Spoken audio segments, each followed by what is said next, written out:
G'day. Here at the Regenerative Journey, part of our goal is to educate our followers on the benefits of knowing where their food comes from and the knock-on effects this can have on our health, our environment and our future generations. Understanding the connection has never been more important, and in the spirit of this endeavour, we have teamed up with Highland Beef Pastoral Company, a grass-fed beef supply chain servicing the growing US grass-fed consumer market, who I'm excited to announce are our Season 6 show sponsors. Essentially, this Australian-based business places cattle on their member graziers' properties at no expense to the farmer and provides competitive returns for every kilo of beef produced, allowing their graziers to focus on improving their businesses in a capital-free and risk-free environment. Highland Beef graziers are some of the best grass and animal managers in the country. Livestock are humanely and lovingly cared for while on their farms, and customers are guaranteed a very high-quality, regeneratively managed grass-fed and finished product with full transparency from farm to plate. If you're interested in finding out more about this program, visit hbpastoral.com.au/Charlie Arnott. I'm so much more now a case of that health and exercise is as much about exercising the brain and the mind as the physical body. And for me, that would have been all hoodoo voodoo, as would have your biodynamics course not that many years ago. All those interlinkages, and it's old world type stuff that we think's all new and fantastic in a lot of ways, but it's all, it's been there for centuries and centuries. But the reason it's been there is because it has a role and a place and can be very, very important. And it's been a big part of my road to better health. That was Cherie Gooding, and you're listening to The Regenerative Journey. From wherever we are, we acknowledge the traditional custodians of country throughout Australia, recognising their continuing connection to this land, its waterways, the stars in the skies since time immemorial. We pay our respects to the elders, knowledge holders, and to all the generations of First Nations peoples who have nurtured their unceded sovereign lands for over 80,000 years and continue to do so today. G'day, I'm your host Charlie Arnott, an 8th generational Australian regenerative farmer. And in this podcast series, I'll be diving deep and exploring my guests' unique perspectives on the world so you can apply their experience and knowledge to cultivate your own transition to a more regenerative way of life.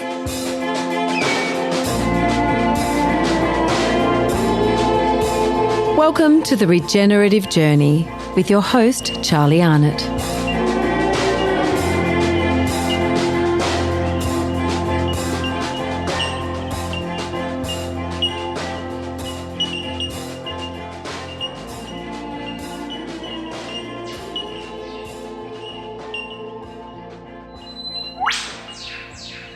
G'day and welcome back to The Regenerative Journey. This week I'll be speaking with, actually spoke with her a couple of months ago now, but you'll get to listen to Cherie Gooding. Before I bang on about Cherie and the wonderful things she's been doing, I just want to have a quick touch on what we're doing here at Hannah Minnow. You guys will be listening to this, if you listen to it in its first week of release, it'll be sort of mid-November. And others may be listening to this years down the track, let's hope. However, what's happening at Hannah Minnow in the last couple of weeks has been pretty exciting, especially last week. I was had the pleasure of having Stuart Andrews and Megan Andrews here of Natural Sequence Farming fame. I'd interviewed Stuart, it was March last year because Stuart and his father Peter had did a workshop here with Town Park Training, and I think I must have on the day after the 4-day Natural Sequence Farming workshop we had here in the shoeing shed, and after a little bit of practical activity in the paddock and on the afternoons, I grabbed Stuart and we had a chat, and it was and subsequently an episode. I can't remember which one. You'll have to have a look and see and check out all the other wonderful guests we've had in the last couple of years. So Stuart was here. He was on the way down to Victoria to do a workshop down there, and he said, "Look, I'll drop in and we'll do a bit of work." And I can't tell you how exciting it was, because having done the workshop, which I totally endorse, suggest, encourage you to go and do, get on the Town Park Training website and check out where the events are happening. Having hosted it and did it there early last year, March, made a lot of sense. Did a little bit of prac stuff. Didn't do as much because the gear I'd borrowed broke, so that wasn't a good start. However, just having Stuart here and having Stuart McWilliam also, who was here, he's actually here today doing some more work with his little excavator. I think it's a 5-tonner. He is just seeing it in action, the contouring and the joining dams together, just fascinating stuff. I mean, we got out there with the laser level, worked a few levels out after understanding what we wanted to do, where there was sort of water we wanted to move or capture or manage. And it was fascinating how, whether it's coincidence or skill or just luck or something, how, spots that Stuart sort of decided, or suggested we do, then that linked up with some other dam somewhere. And I was like, really, that's cool. They're on the same level. And anyway, so lots of big plans, rubber on the road, seeing it in action, seeing water run through contours. We had a lot of rain since in the last week. Seeing that water run, seeing how the spillways work, understanding, literally looking at the hydrology, looking at the water flowing. It's an amazing year for that. We certainly are testing everything. And one of the ideas behind doing it now is that we've got a good time to see it in action with the rain and the water flowing. But also it's given us a impetus because I'm just looking at this water running down the creeks into the neighbours and into the Bora River and then the Lachlan River and then out west into sort of Never Never. So I'm thinking I need to be able to capture that. And doing it now means that when it stops raining, and it will, and we enter an extended dry period, that the rain we're capturing now and the rain that we'll capture, every time it rains, will be utilised much more effectively on land here. It won't stop all the creeks from running, I don't think. It won't make all the dams dry. Actually, it'll actually keep the levels in those maintained, because by linking dams together, literally, around contours around the side of hills and things, or just having contours either side of a dam, we increase the surface area massively to create a storage and slow release. And improve hydrology. Anyway, that's a bit of a bang on, but it was just fascinating and really appreciated Stuart's time, both Stuarts, in being here with their gear, operating them like just absolute professionals and seeing it in action. So the guys are back here. Stuart Williams back today, Greg Wilkes, the tree doctor, the tree butcher, one of the two, depending on the season. He's here too, and doing levels, and it's just very exciting stuff. And looking at a contour, I had a LiDAR done. Paul Appleton, shout out to you, buddy. Got a LiDAR contour map done last year, and it's just so invaluable now that we're looking at that and thinking it's fascinating. Actually, you should just try this on your land even if you don't have a LiDAR, but you can kind of work out your contours, whether you can on Google and that sort of thing. Seeing which dams link up, and seeing which steps sort of link up with other current dams or other steps. It's just fascinating when you really look at it and you look at reading the landscape totally differently and looking at the potential to manage water. It's fantastic. Enough of that bang on. Mid-November, we've still got workshops underway for Byron Bay. We would have been pretty much in. I think we'd be in the middle of Tasmanian workshops by the time you hear this. But we still have Byron Bay in that first week. I think it's the 5th and 6th of December, Monday, Tuesday. But now, I should say, Cherie Gooding, I interviewed Cherie some months ago now, prior to the RCS Convergence Conference. She very kindly hosted with her family a workshop up there at Biloela in Queensland. I met Cherie the year before. No, was it maybe 2 years ago now, Cherie? I can't remember. It was at the maybe it was the year before the Land to Market conference in Albury, and we only got to chat and meet at the very end of that conference, and then kept in touch, and then she thought it was a good idea to host. I hope she still thinks it was a good idea to host a workshop, and then the Convergence Conference, which was wonderful and sharing lots of ideas. And she appears on an episode already released, the RCS mashup, as one of my guests that I dragged outside to have a bit of a chat about the Convergence Conference. So Cherie, amazing woman, I have to say, vet, very good vet, looking to change and sort of create a holistic vet practice that sort of gets away from big pharma and the reliance on medication to treat everything. Much more, bigger picture kind of thinking and health practice and health promotion. She's a pilot. I'm not sure she's got a ticket at the moment, but she certainly had, and wouldn't take long for her to get it again. But a pilot, that's incredible in itself. We didn't touch on it actually in the interview because we chatted about it before. I forgot to ask her to tell us about how she emergency landed, crashed, kind of ended up crashing, but understandably, I think one of the engines, or the engine, no, it was only a single engine, stopped, and she survived, and everyone else did. That in itself, it was a lovely yarn. But she's had her own health challenges along the way.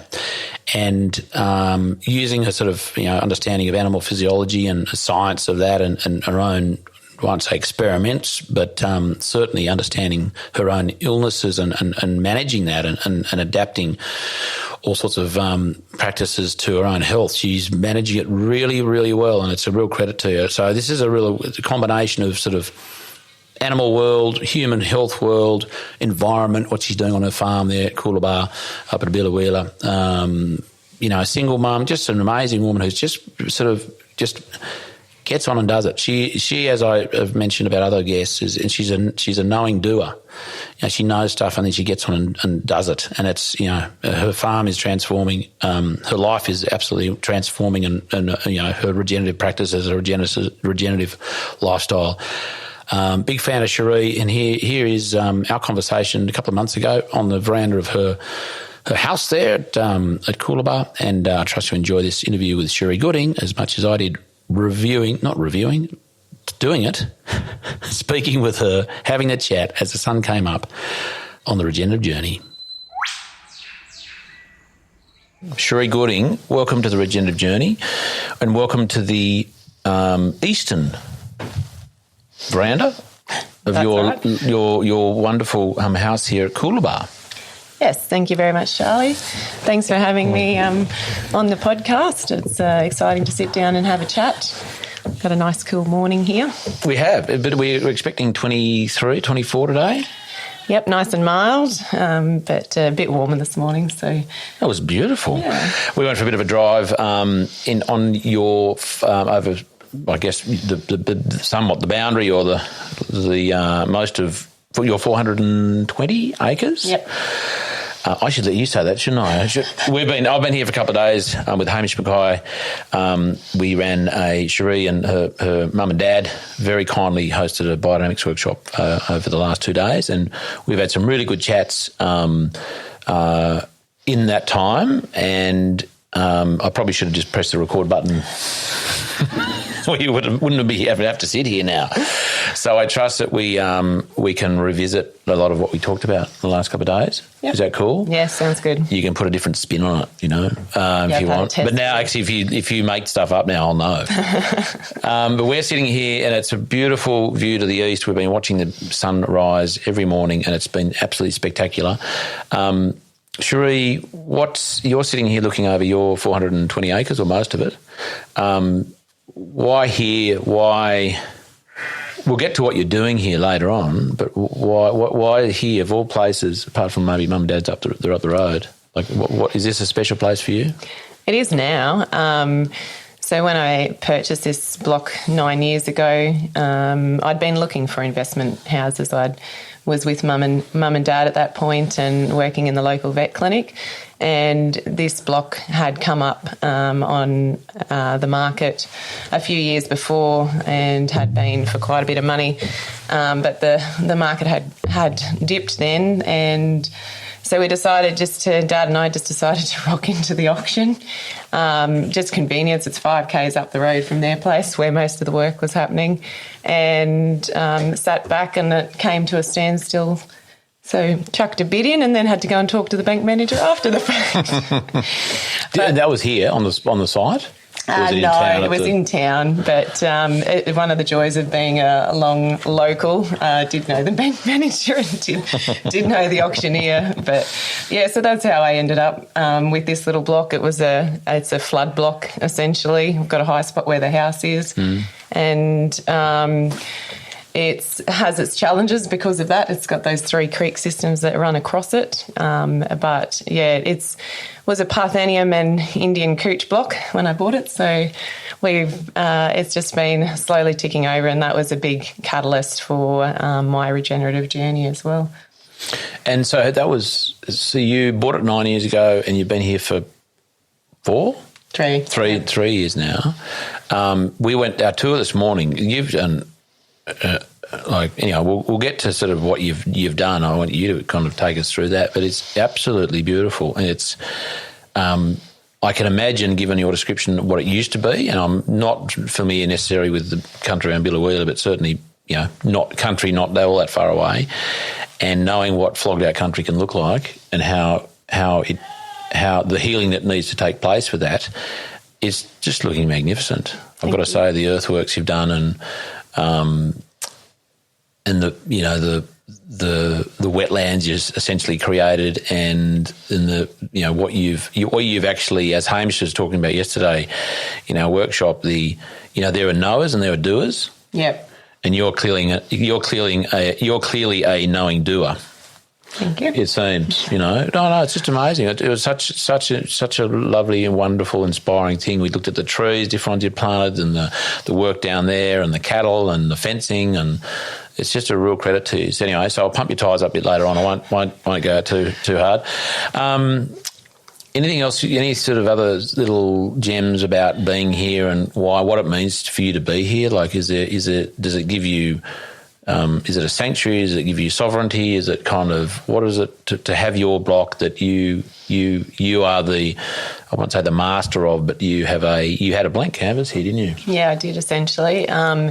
So I'd been tied in with Mum and Dad until the start of this year, and so now I think the feel of it's changed a lot just in this last 6 months, because this very much is home now instead of somewhere where we slept at night when the work was done, and to sink my teeth into it now and actually start putting all those dreams in place. I guess we had the foundation there with the changes to, putting the dam in and the wetland areas we've created, and some banks, natural sequence farming type banks that we've done. So the guts of it was already going, but now I've got all my animals up here, and, every morning you tootle out and the veggie garden's starting to go, and the herb garden that you look out the window, and that I can now sink my teeth into, and it's just that feeling of it being home now. Well, that's kind of important, isn't it? Yep. Yeah? Yeah. For you and Cooper? Yes, that's right, yep. Let's get to, well, Cooper will pop up, no doubt, in your story along the way. Where is he now? I don't know. He's like with the dog, I'm not sure. My Lordy is, there you go, that's better. My Lordy is, we call him the bush dog, because he's not dissimilar to Cooper, barefoot, running around, playing with dogs. And is he okay? Yeah, I'm sure. Do we need to play? I mean, he's 12. 12, so it's not as though he needs to be put on a leash or anything. No. But, this is his domain. And can you, before we jump into your regenerative journey, can you set the scene a bit? I mean, we're looking at there's some Dorpers there. Yep. That are yours, and they're in a interesting enclosure in itself. It's a bit of a story. So we've got a little mob of meat sheep, which we do the boxed lamb with a local butcher. So all the orders go through me, and people order exactly what cuts they want. And so that's been quite successful. We just keep a small-scale boutique. But at the moment, because of the weekend being fairly busy with the workshop, they've been locked in what we call the enclosure, which was originally a wildlife enclosure that was built alongside Conservation Volunteers Australia and a wildlife charity that I had set up and was running at the time, which has been mothballed for the time being, just with other projects going on. So the sheep are actually, believe it or not, doing a job in there to get the buffel grass down, and just it's a softwood scrub area, a very small area of remnant. This place had been sprayed a lot with planes and all the creek systems to try and control Parthenium and a lot of the trees had suffered quite astronomically, as had the country, just from that constant chemical input. So they're actually, it looks a bit ordinary at the moment with everything trampled, and we've got hay bales, round bales going in there on spots that I'll put extra shrubby type trees in, just trying to get that understory going in that there. So my little workers at work, my little fence busters, that challenge, Charlie, as you've said. But they're tasty. They are so tasty. It's worth the effort. Yes. That wind was picking up a bit then, wasn't it? Your dead cat. Might be my dead. No, but it's probably more mine. Actually, you know what? I should have got a sock. It's right. It's gone. It's gone now. Yep. And there's also two, because your Dorpers are generally white with a few black heads and things. There are two white things in there with fangs. Yes. Tell us about them. Yeah, so the two Maramas, they have been running, that pair, the original pair that have been with them for 9 years now, and they do a fantastic job. We had issues. These sheep used to be at Mum and Dad's place, and we started losing the odd one with foxes. If they twinned, they'd manage to get a hold of one of them while the mum was protecting the other. And then we had dingoes start coming through, and they were getting pretty bold, and in broad daylight they'd come in and pick off a lamb. And I'm not a believer of wiping out our apex predators. They have an important role to play, and that obviously can be controversial discussion at times, but they definitely have their place. And Australia doesn't have many apex predators, so I think they're very important to our ecosystem health and keeping the roos on the move and all the other important roles that they play. So I went down the road of guardian dogs, and we've never looked back. They've been phenomenal. I got one initially thinking I knew better and only needed one, and he took a touch up from a dingo. So I got the bitch then, and this pair have been amazing. Eccentric, you could ride a foot rot flats on them, but they're highly entertaining. That looks really dirty, doesn't it? Can you hear me through that sock? Yeah, that's better. I can hear you fine. That's all right. Yep. That's better, yeah. I'm just going to get a cold left foot now. They're fascinating, aren't they? Like, we've got one at home. He was a chicken dog, and you were telling. So let's get back to that actually. So because that's all part of kind of the menagerie, and I say that with all due respect, because it's what is a menagerie? It's an indicator. It's diversity, isn't it? Biodiversity. Yeah. So let's get back to your regenerative journey, Cherie. How far? Where do you want to go? What, you were born where? Billawheeler? No, you were born somewhere else. I was born in Warwick. Mum and Dad were contracting earth moving and the likes up around Charters Towers. But my grandparents were down there. So born down in Warwick, and then spent the first couple of years of my life in the middle of the bush in a caravan, going from, at Charters Towers. Yeah, around out on property, out on cattle stations, wherever Dad was sinking dams or doing. Right. You stay there. I'm just going to lower that dead cat. Yeah, that's good. Wherever Dad was putting dams in for people on properties or yard building or whatever the case might have been. So there's lots of photos of filthy kids in bull dust. That's how we started off. Lots of good microbes. And then when my older brother was due to start school, they bought the place down the road here near Billawheeler, 15 k's out of Billow. And I grew up here, did all my schooling locally, and then headed off to university in Brisbane to do my vet degree. And then travelled for Don't jump over that sign. You can't be just like skipping over all that. So local, primary, secondary? Yep. Local. And then why vet? We grew up with the menagerie. Mum and Dad always, Mum was a wildlife carer. Despite the fact that, in their early years to get themselves set up, they had to do tree clearing. Dad was known as the greeny tree clearer with his dozer, with scrub pulling. He'd go around all the, big black butts and whatever that had hollows in them, and just refused to pull them. Okay, and that's unreal. Beautiful. Yeah, and people are in hindsight grateful that are still on those places, but it's just a mindset and a paradigm, as we all know. You saw my wattle paddock this morning. That's growing some pretty decent grass these days. Yeah, totally. Yeah.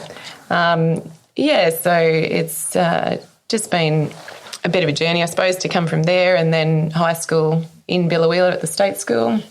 That was a little bit rough just with as far as the teaching stuff and trying. We had 4 different physics teachers, I think, in grade 12, so that was a challenge to get the OP1 that was needed to get into vet school, which of course I didn't get. Were you like in physics blowing stuff up and the teachers just said, I can't do this anymore?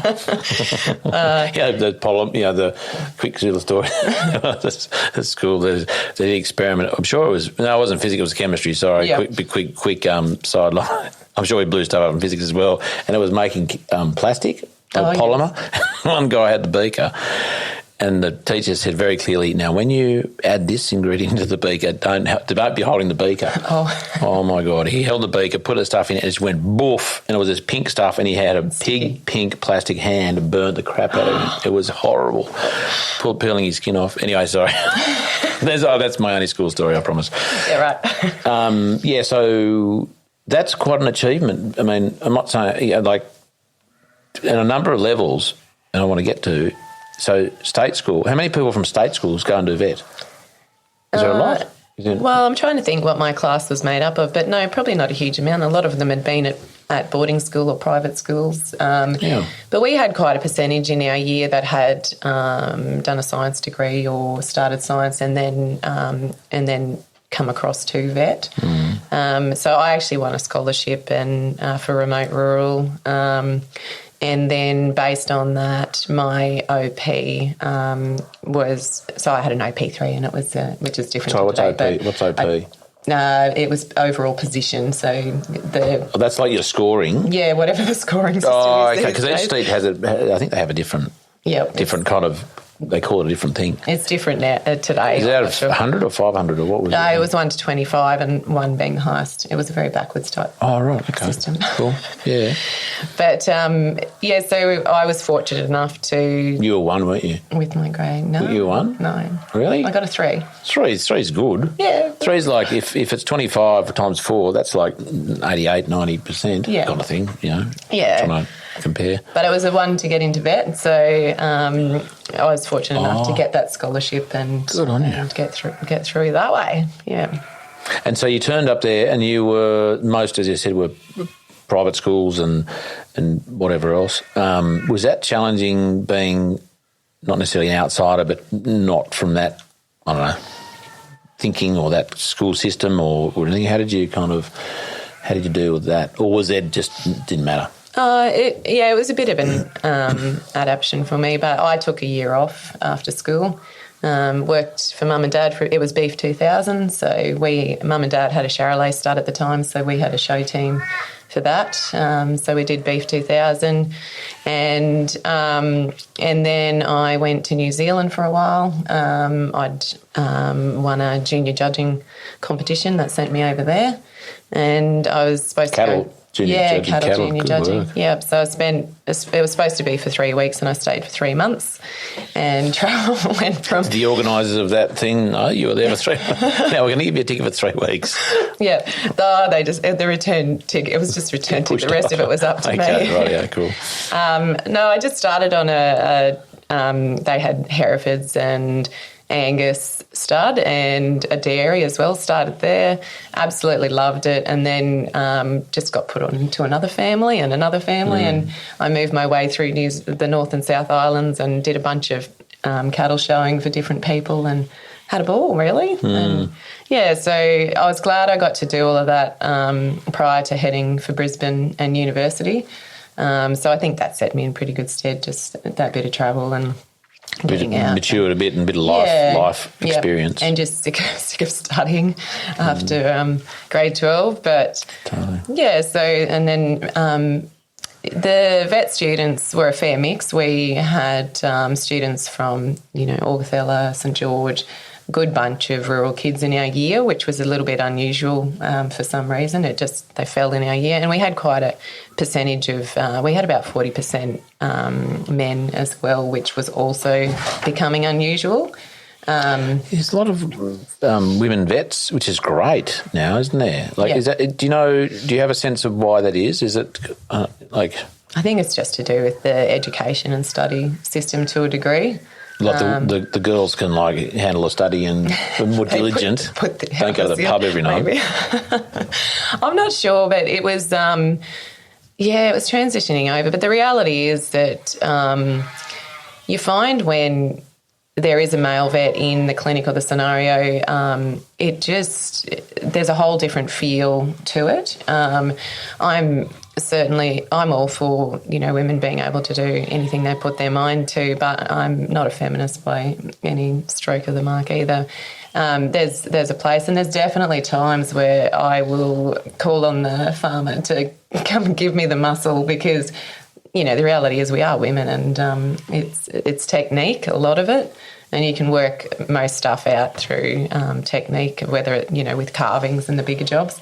But I'm certainly not beyond saying, "Oi, come here. I need your muscle, and I know it's gross, but get your hands in here." I'll tell you what to do. Yeah. But I guess it's just, again, back to diversity. It's like diversity of the genders because they all have different roles to play, whether it's a strength thing or an intelligence or, as you say, a technique and a method thing. That just makes sense for there to be it doesn't have to be 50-50, and that's a whole other conversation around, we've got to have 50-50 in this business and pick a business, a lot of businesses, depending on what it is, of course, men are just better at the job or women are better at the job. So to try and go, we've got to have gender equality, it's like, well, it might be gender equality, but is it fair? And it's also, I don't care what, sex, shape, colour, religion they are. If they're the best person for the job, that's the person who should have the job. It doesn't... Drop the mic. All the rest of it. Yeah, no, totally. Anyway, back to So, but there are reasons why I guess more girls are sort of completing the studies and doing it, and I think that in itself, just as a part of the agricultural industry, is a positive. It's not a negative. I think it's generally a positive because of the. Even putting aside the fact it's vets, the vets of the world, just having more women in ag. Yep. It's just a really, really good thing for agriculture. Yep. It is balancing things up, yes, but just the, look at what you're doing here. I'm not saying a bloke couldn't do this, but the sensitivities and the nuances and there's also that aesthetic as well. There's blokes who, we know what looks good and what doesn't, but I just think it's such a vital... It's got the feminine touch. Well, that's it, and it's really, again, it's all because for many years, your dad drove, did the earthworks, and that's kind of more of a man's job. We can all happy to agree to that, I'm sure, but it's the nuances, it's the bits, and also often it's it's like it's the courage, but it's also like there's less ego. Can I say that? Girls and boys, often. No, it's like the boys have it's got to be a particular way, or maybe it's a thing about change that maybe women are sort of more open to change. I don't know where I'm going with that, but I just love the fact that I just love the fact that it's now a thing, and it's really important. It's probably more to it. Yep. More to it. I'm not in. Yeah, again, it shouldn't be like 50% of all farmers should be women. No. If it's 70%, it's probably going to be better than whatever it is at the moment.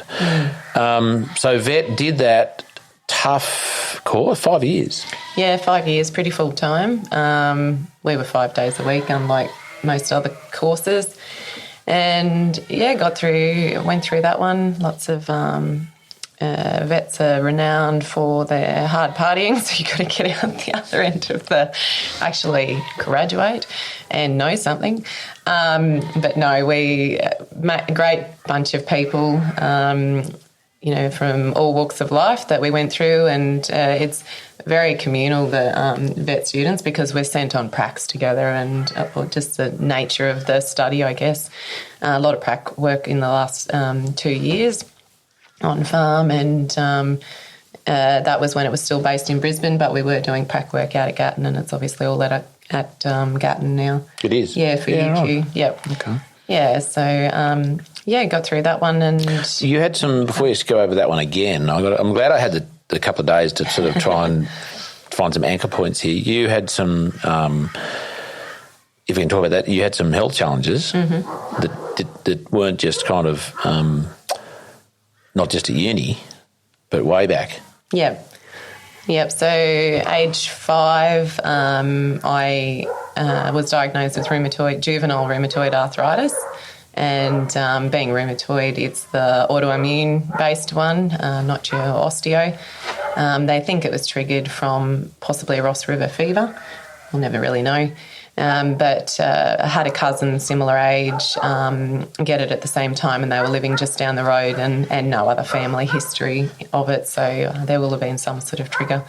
So that was a challenge. I grew up with wearing splints to bed on my ankles and knees and elbows and hands and feet, so we'd get strapped in every night and sleep with those. And those splints were to support your joints? Or make sure they were growing as straight as they, all your limbs were growing as straight as possible with all the inflammation going on. Zena, sorry, we've got a dog under the table. Zena's been at us all for the last 3 days with a stick. Yep. Like, just go, throw a stick. She's a rehoming job that's ended up great for a 12-year-old. Yeah, yep. Totally. Good on you, Zena. So, I mean, I think being a child, you're fairly resilient. So whilst you remember those bits and pieces, a lot of it I don't really recall until a family member or a family friend mentions it. There was a family friend the other day that said, I can't believe how good your hands are looking. I remember what they were like when you were trying to do long jump, as a kid, and you had swollen ankles and you had your lace-up basketball boots to support your ankles, and you just, you don't. It's not that you don't remember it, I suppose, but you just don't dwell on it. It was life, and that was my life, and he just worked with it. I still tried to do everything my 3 brothers did, and played piano. That was one of the therapy. Was it? Just to keep fingers moving? Movement, yeah. Wow. Yeah, I noticed your piano there. I was going to ask you play. You play? I'm a bit rusty. Yeah? It's a great skill to have. Yeah. So it's just, and my parents, I was fairly fortunate. They did what they had to do with all of the occupational therapy and all the rest of it. Took me to naturopath down at the Gold Coast when I was about 9 or 10, and so I went on, was gluten-free and dairy-free way back then. Derailed a few times as I got into my late teens and university, and then as life goes on and various different challenges, and then it eventually got to a point in recent years, over a period of the last 4 years, where I've had some massive health issues, and it's come right back to nutrition being the absolute fundamental behind it all. For the inflammation cascade and everything it's building, I ended up with other subsequent autoimmune diseases. And for the last 18 months, though, just through various types of management, but the foundation being nutrition, I'm now medication-free. So I'd been on injections twice a week for the last 20 years. Injections? Yeah. Because you mentioned it the other day, and I didn't miss the bit about injections, so it wasn't just like a pill, it was an injection. No, twice a week. Self-administered? Yep. Wow. Yeah. Being a vet, I'm used to stabbing. Needles, I don't know. It was actually really hard doing a study on myself, but anyway. Is that bum or was it arm? Just under the skin, so in your leg or anywhere belly. Soft. Yep. Oof. Yep. But and I kept that medication in the fridge for. I literally chucked it out last week when I was cleaning the fridge out because I thought I'm going to need more room for all this catering. It's been sitting there, I just couldn't quite take that step to go, nope, I'm actually don't need this stuff. Wow. And it's been 18 months, yeah. And it's pretty it's not cheap stuff either, you were saying. No, it's exorbitantly expensive. And a bit experimental back then? Yeah, so I qualified for it in, I think it was 2003 or 2002. And because I was an adult by that point, but it was a drug for juvenile rheumatoid arthritis, even though that is what I had to go through a process to qualify for it, which meant 6 different drug trials. So each drug I had to trial for 6 months. They were steroids, they were methotrexate, they were all sorts of nasty business. And I'd been on various ones of those over the years, slazoparin, and because that was how you treated, and still to this day, that is how you treat inflammatory diseases and autoimmune diseases. Steroids are the first thing that is reached for, and it's the same in the vet industry, and you just become one big pharmacy, which I became very disillusioned about, which I'm sure we'll talk about. But so I had to fail each one of those, which I did brilliantly because nothing was controlling my rheumatoid by that point. And then, sorry, I'm arguing with the dog here. And then qualified for this drug, and it actually was the right thing for me at that point in time because my rheumatoid was out of control. I'd had a couple of surgeries on my hands by this point. My ankle was fused a little while later, and I'd had pretty major surgery on tendons and lumps and joints on my left hand. So something had to be done just to slow that inflammation process up, to stop that destruction, degeneration of my joints. And it did, it worked. So I was on that for 15, 16 years. Until 18 months ago? Yep. Wow. Tell me about while we're on it, we may as well stay there, with, so Ross River fever might have been a catalyst. Yep. Autoimmune. Yep. And as you said, all those things, swollen joints and you were still growing, so that could, be problematic. And then you then there was the acknowledgement or the management of food. Yeah. And then obviously, you were, I think you were saying the other night, you could have test yourself every now and again and have something you probably shouldn't, and then you go, oh, that's right, that's not good for me. How did your experience with that diet or that kind of management, food-wise, and there's a lot of other lifestyle things, inform your appreciation or your the way you manage your food now? Food that you grow. Well, sorry, starting in food that you eat is in your fridge. Now you've got more room to throwing out those on medication, which is wonderful in itself. The fact that you've self-managed with some help to a point with no medication, but also the food you grow. How is that history? Is that influenced it? Yeah, definitely. So I think that very first visit to a naturopath, and the fact that we knew that the basis of that diet and the path that he set me on had been successful. I essentially went into remission as a teenager for a bit. And then, it's just life's ebbs and flows, I guess. You think, oh, I'm right. So you go back to eating what you had and being late teens and whatever else. But so that was always in the background for me, that I knew that I had felt better than as a child, as a teenager, and that was purely down to exercise, because mum was an athletics coach, and we were always very, very active, always outside, carting. Mum and dad grew hay, so carting hay bales, all of that sort of stuff. Gardening, mum and dad have got a massive garden, so we were always busy outdoors. I think that's a massive part of it too. And the other thing was that my cousin, being sick with the same disease at the same time, same age, I could see later on in hindsight the differences in our lifestyle our eating habits and just how that possibly played into it. At the time, not really understanding, but certainly in the last couple of years with all of the research and the people that I've worked in with, that was definitely a big factor in how our disease has progressed really, really rapidly. She ended up with multiple joint replacements, elbows, knees, at a very young age when we were still in our late teens, early 20s. So her diet was not... Well, I don't 100% know, but it's down to the specifics of it, but certainly not as active as I was. Always a bit smaller, though, and more frail, fairly robust, I guess. And just that differences in lifestyle. I was on a farm and always super active, tried to do everything the boys did, and didn't hold back on giving, just different natures a bit too. Probably a lot of factors that come into it, like any disease, I think.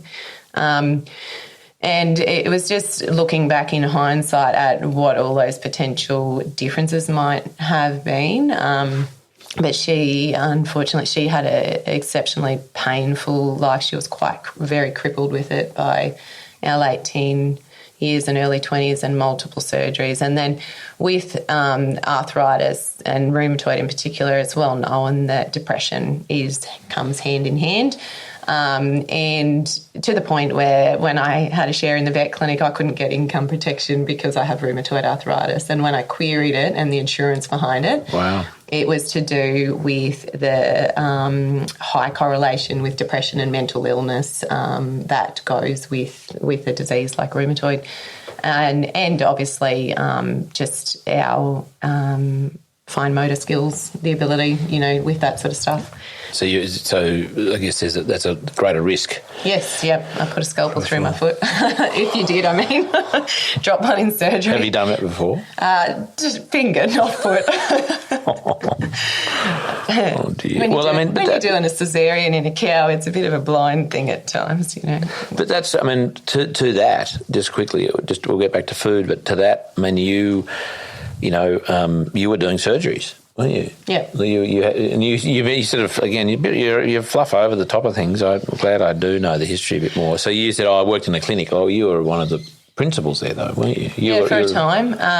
So I worked, I did a lot of locum work, worked overseas in the UK for a bit, did a stint in Zimbabwe as a volunteer, ended up doing some absolutely amazing stuff there with wildlife, and then ended up back at Biloela. Mad dog. Zena's just dragging tea bags out of the kitchen and eating them. We found a pile in front of the door there before. How'd that get there? Crazy. So back to Biloela. Sorry. Came back to Biloela, worked in the local clinic for a while, and then ended up buying into it with a business partner. I love the vet job. I got to a point where I didn't love chasing clients for money. That becomes a bit of a challenge, and the biggest downfall for a lot of us is that whole empathy, constant empathy that you're giving, not just to the client, but you've got an animal that is suffering or sick, and you're the mediator all the time between finance, an animal that's suffering that you're trying to do the best thing for, but you've got often financial constraints, which is understandable. And the biggest thing being that you'd have to have the difficult discussion with the client when it was put back on you that you didn't care because it was all about money, that we are a private business, we don't have Medicare, and unfortunately in Australia we are so unaware of what medical expenses are because we do have Medicare, and most people have no concept of how expensive a lot of it is. And I don't, want to cry about it, but it's just the reality of the situation, which would make it difficult then when you were trying to do what the client wanted, but have financial constraints. They're saying, you need to save my dog, yes. And you're going, well, it's going to cost you $5,000, and they're going, that's from a client's point of view. It costs $5,000 from my clinic, but no, that would be nice. Really? Wow, I should bring my dogs up here. Yeah.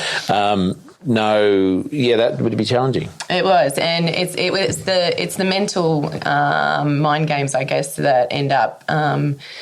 The job's a busy job, and you have after hours. So the other thing the client wasn't aware of is that you could have been in the clinic from 1 o'clock that morning and have done 2 surgeries already and a snake bite and God knows what else. But and that's not relevant to that particular client, but then it becomes very difficult to manage those situations where you've got someone saying that you don't care about the animal, it's all about the money, and they're yelling at you because just give them the drugs, to the point where we've nearly had to call the police, with stuff at various times over the years. But normally you can diffuse the situation. And it's emotional driven. It's completely emotional driven. And then it just came down to the point where I just eventually, and most do, you just say to them, look, having animals is a choice. It's your choice. You've chosen to have this animal. Now it's your choice as to how you're going to go about treating it. These are your options A, B, C, on varying degrees of success, basically, for the outcome. Which is tough because you can't just fix it how you would like to. And in that moment of anxiety and emotion, and the dog or the animal's crook, and that's to make a decision. And it's absolutely, that's how you have to kind of lay it down for them. But for them to then turn around and go, well, I'm actually going to choose to let my animal die because I'm also choosing to pay the bill, and I'm sure some cases it just wasn't possible to pay the bill. But you also had, so there's that emotional side of it as a principal in a practice like that. And then you said the other day, with your, I'm sure we skipped over a big chunk here somewhere, but your ability to do surgery, you were the pain you were going through and your energy levels, you were struggling sometimes to stand up, you said. Yeah.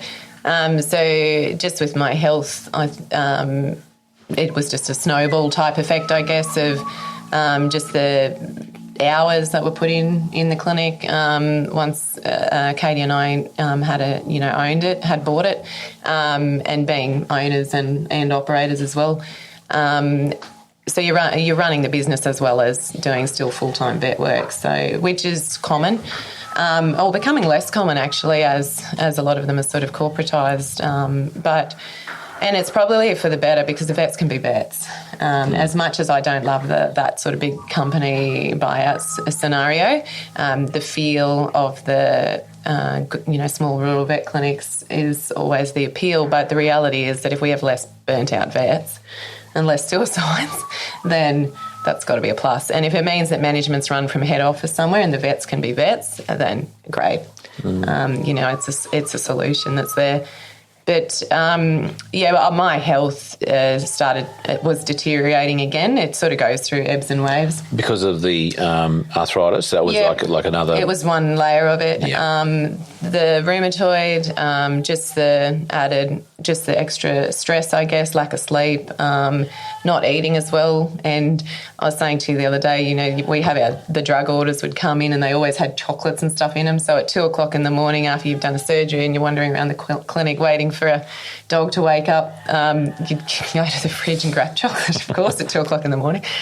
And it just snowballed because sugar is a massive inflammatory agent and amongst all the other stuff.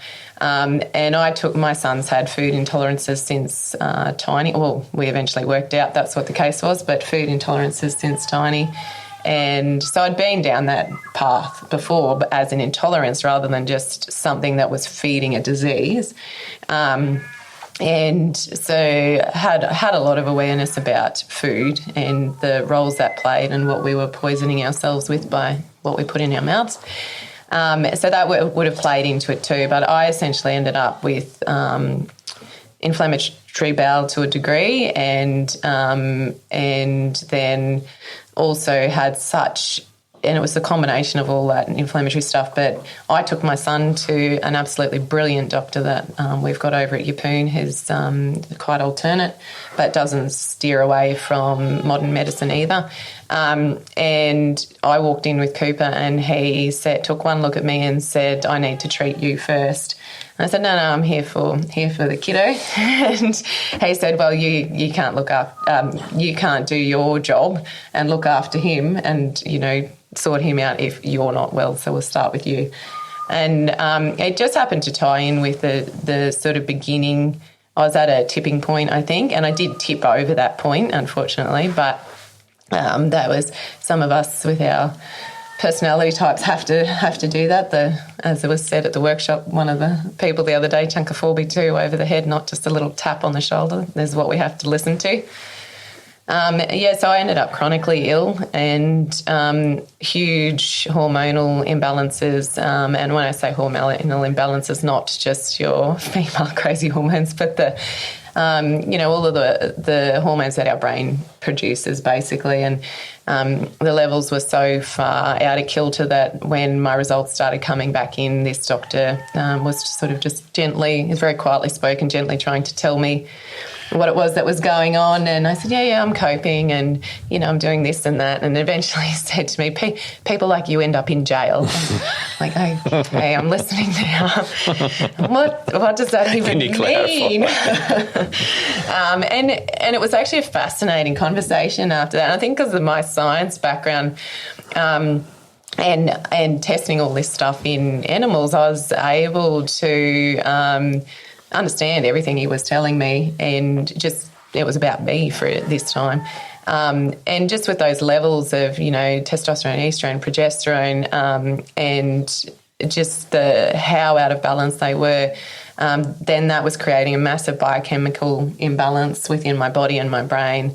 And these are the types of imbalances that then trigger things like bipolar and schizophrenia, and we wonder how these things come about, and all of it just came back to lifestyle, stress, food. I can't say that enough. And what I had been putting into my body over the years with medications and various other nasty stuff, and probably chemical exposure too on the farm. Mum and Dad were pretty good. We use very limited, but there's always that factor too when you start thinking back.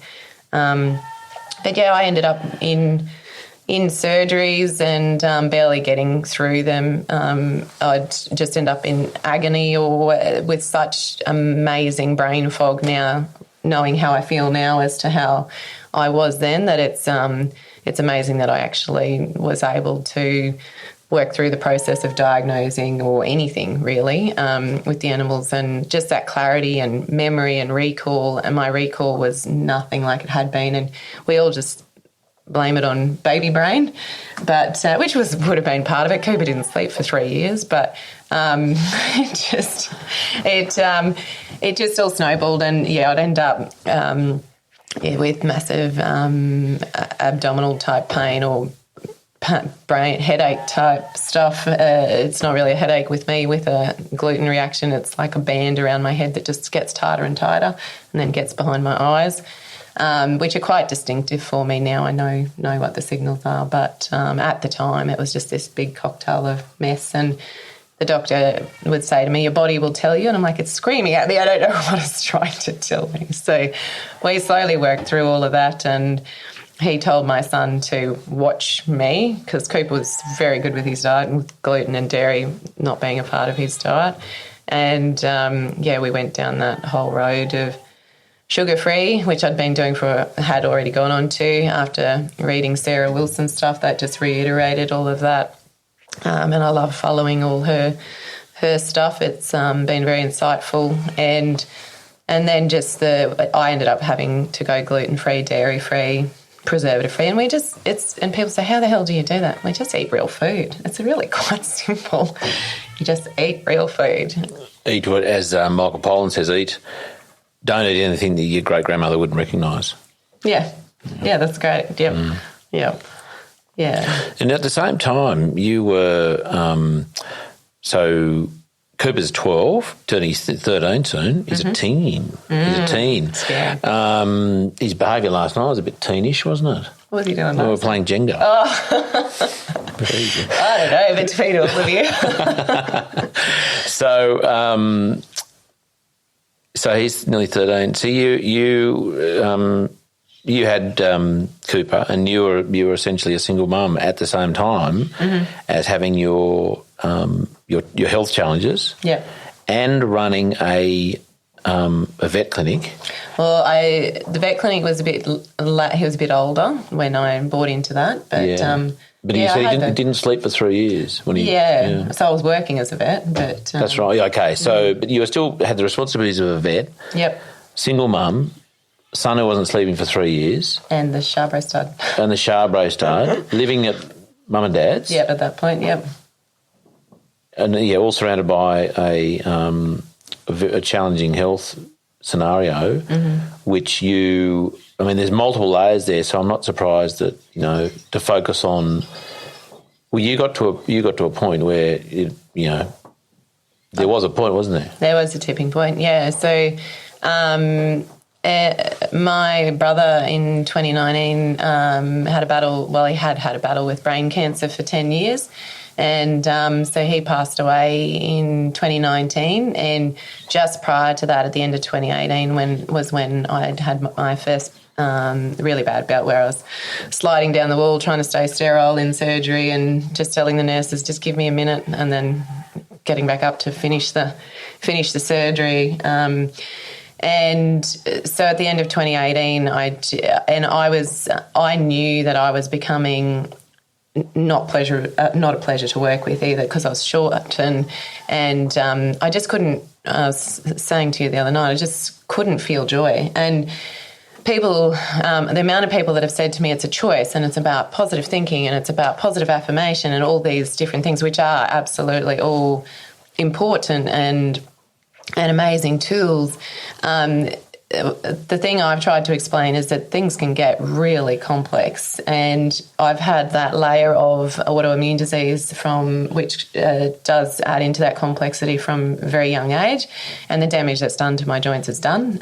But now it's a case of managing that inflammation moving forward, and the bone damage is done, but the inflammatory type stuff, I can open my hands right up now, and I'm recently 40, and that's amazing. My hands are operating better now than they were when I was 30. So there's a lot in it, but I guess, trying to work as a vet, I had a very good nurse colleague at the time that I just said, just keep an eye on what I'm doing. Check the bottles I'm giving people. Yeah, make sure I don't miss a step somewhere. Because the brain fog was sensational. Like, it just was. Looking back now, it was just amazing. That constant pressure sort of feeling on your brain, and that it was wrapped in cotton wool, and your thoughts were wrapped in cotton wool, and there was no clarity. And so towards the end of 2018, I got to a point where I was just completely flat and completely run down, burnt out, and the brain fog, and physically unwell as well with the gut stuff that was going on, and inflammatory bowel type stuff, and it just kept cycling around, and then I'd get the headaches, and it was just getting worse and worse. And with that, an element of depression, not so much complete clinical depression, but feeling depressed and an inability to feel joy. And that's when Dr.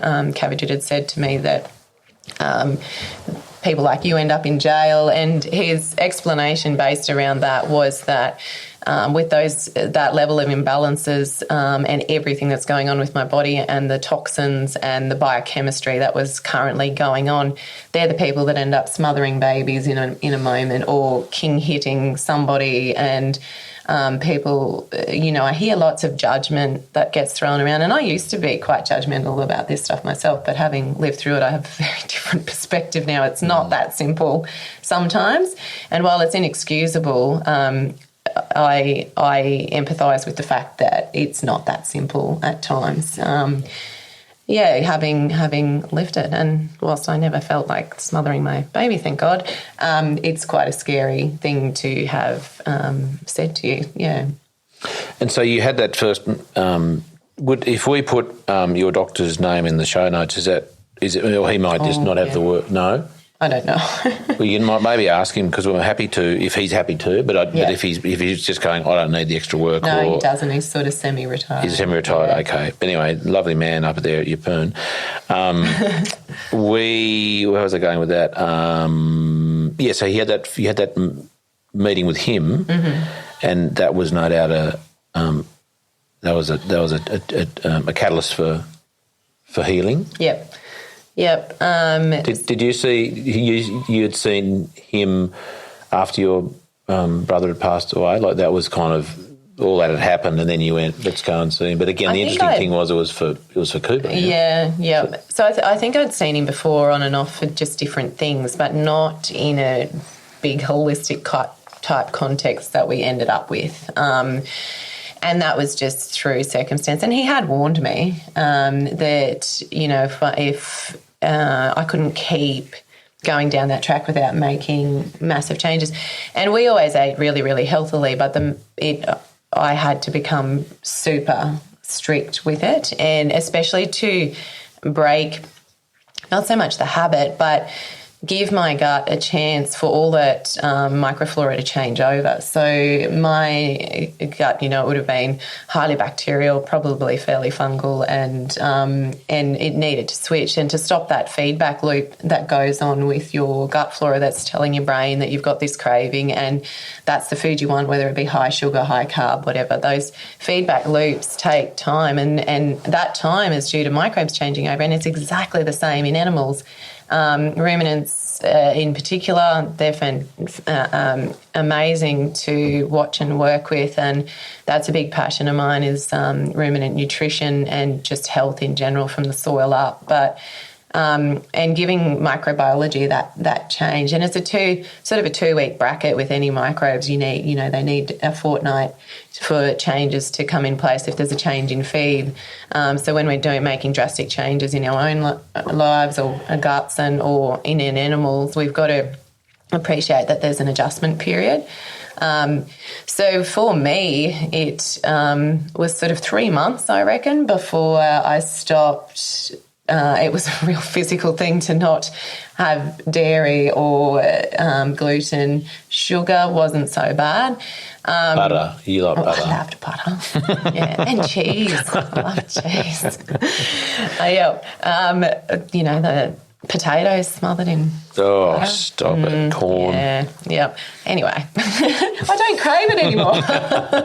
I do. I'm getting hungry. It's just I've got some bad feedback loop going on. No, actually, I don't think I've got a problem with dairy.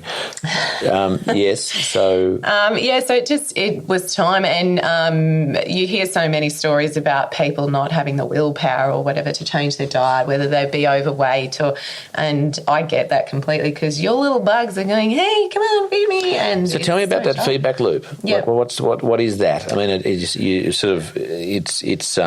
in humans and it's in everything, yep. and cattle and the whole thing. So tell me, how does that work? So basically, with the microbiology in your gut or everything that's going on in your gut, the whole sensory system is all linked to your brain and nervous system, obviously.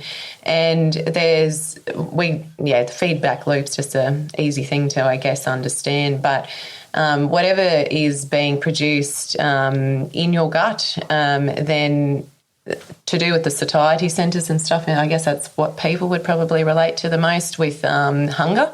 But it's a similar thing as well for what those microbes are producing with regards to then cravings, so types of foods, because we've got protozoa and fungi and bacteria and yeast and all the good stuff that sit in our guts all the time, and same with all the animals, but they can be in all different types of levels. And if we have a predominantly yeast, being fairly predominant in our gut, that's when we end up with, and same with animals, end up with a lot of skin type disorders and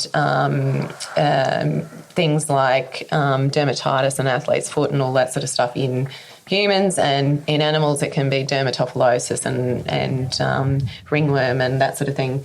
And it's just because we've got a fungal predominant or yeast predominant environment going on in our gut, and so that is then everywhere through us. It's not just staying in our gut. So what's someone eating, someone who has that sort of fungal dominance in their gut and they're maybe having some of those skin conditions and so on, what do they eat? What's their diet look like?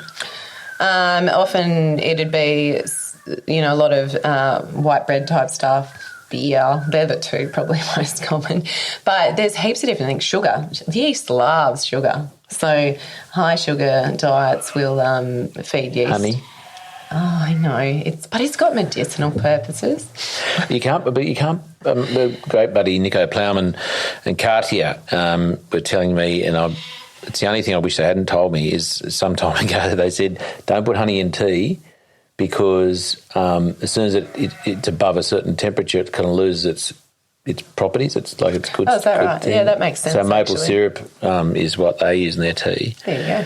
So when I see them, I just pretend I've been having maple syrup in my tea because I just love it. But it does make sense, doesn't it? Yeah, and it's sugar. And I remember a colleague that I was working with, she was reading Sweet Poison at the time, the book, and it's pretty hard reading. But it's an amazing book. Just hard reading as it's very science-based. Very science-based, yep. And she had cut out a lot of the fruit in her diet, and even at that point I was like, you're mad. And she said, it's the sugar. And then I went and read the book myself, and it just, it obviously made sense with all the glucose and fructose and all the rest of it. It's all still sugar, unfortunately. So I do eat a low fruit diet for that reason, because I don't need to feed. And if I'm being a little bit slack, and I've been eating quite a lot of fruit, and mangoes are a bit irresistible through summer up here. Yeah. The good thing is only one part of the year. Seasonal. Yeah. It's one good thing about seasonal eating. Yeah, and it was just a reminder early this year, actually, and I went back to my doctor and I said, my skin, it's starting to sort of flake and peel on the sides of just all of a sudden on the sides of my feet. And he said, yeah, your gut will be yeast predominant, well, not predominant, but high yeast again. Because it was mango season? Yes. And so sure enough, that was exactly what it was. And I'd been... Damn you doctors who know stuff. Know. And I'd been really slack with the apple cider vinegar. So normally I'd put apple cider vinegar in water before I eat and drink that, and just some just to lower the level of yeast, basically. Sheep have just gone to town. Isn't it classic? Yeah. Tell me, okay, let's get to the finish the bit about the feedback loop, which I think, I'm not sure. So. Yeah, do the feedback loop, and then I'd love you to tell us what is it going on over there? Yeah, sure. They're all scratching around that bowler. How you put there? Wow. The feedback loop, and then what does your diet consist of? Because, I'm thinking... whilst it's you, there's no doubt some principles in there as to why you do and don't eat things, which, I imagine, even for those without rheumatoid arthritis would be kind of maybe not a bad thing to consider. Well, it's actually important our society has massive amounts of autoimmune disease now, massive amounts. And when we talk inflammation, it's even things, like ADD. And so if I have a food reaction, I call it a food reaction, but it's not really. But if I have had something while I've been away and it's had a preservative or something like that in it, or more sugar than normal, a couple of weeks ago I did it when we were travelling out to Emerald, and we just grabbed sushi from a shop we didn't know, but and that was the only real difference. Oh, and some hot chips, and it would have just been the carbs or goodness knows what. But and then I feel scatty. So I often think of this when I hear stories about kids with ADD and the things that they do. And it's pretty much... Dog, you're being a nuisance. It's pretty much just... I get to a point. She's been a pain. If she wasn't so cute, you get angry at her. Yes. Just those eyes. And his puppy eyes. Border collie, hey? Yeah, sneaky.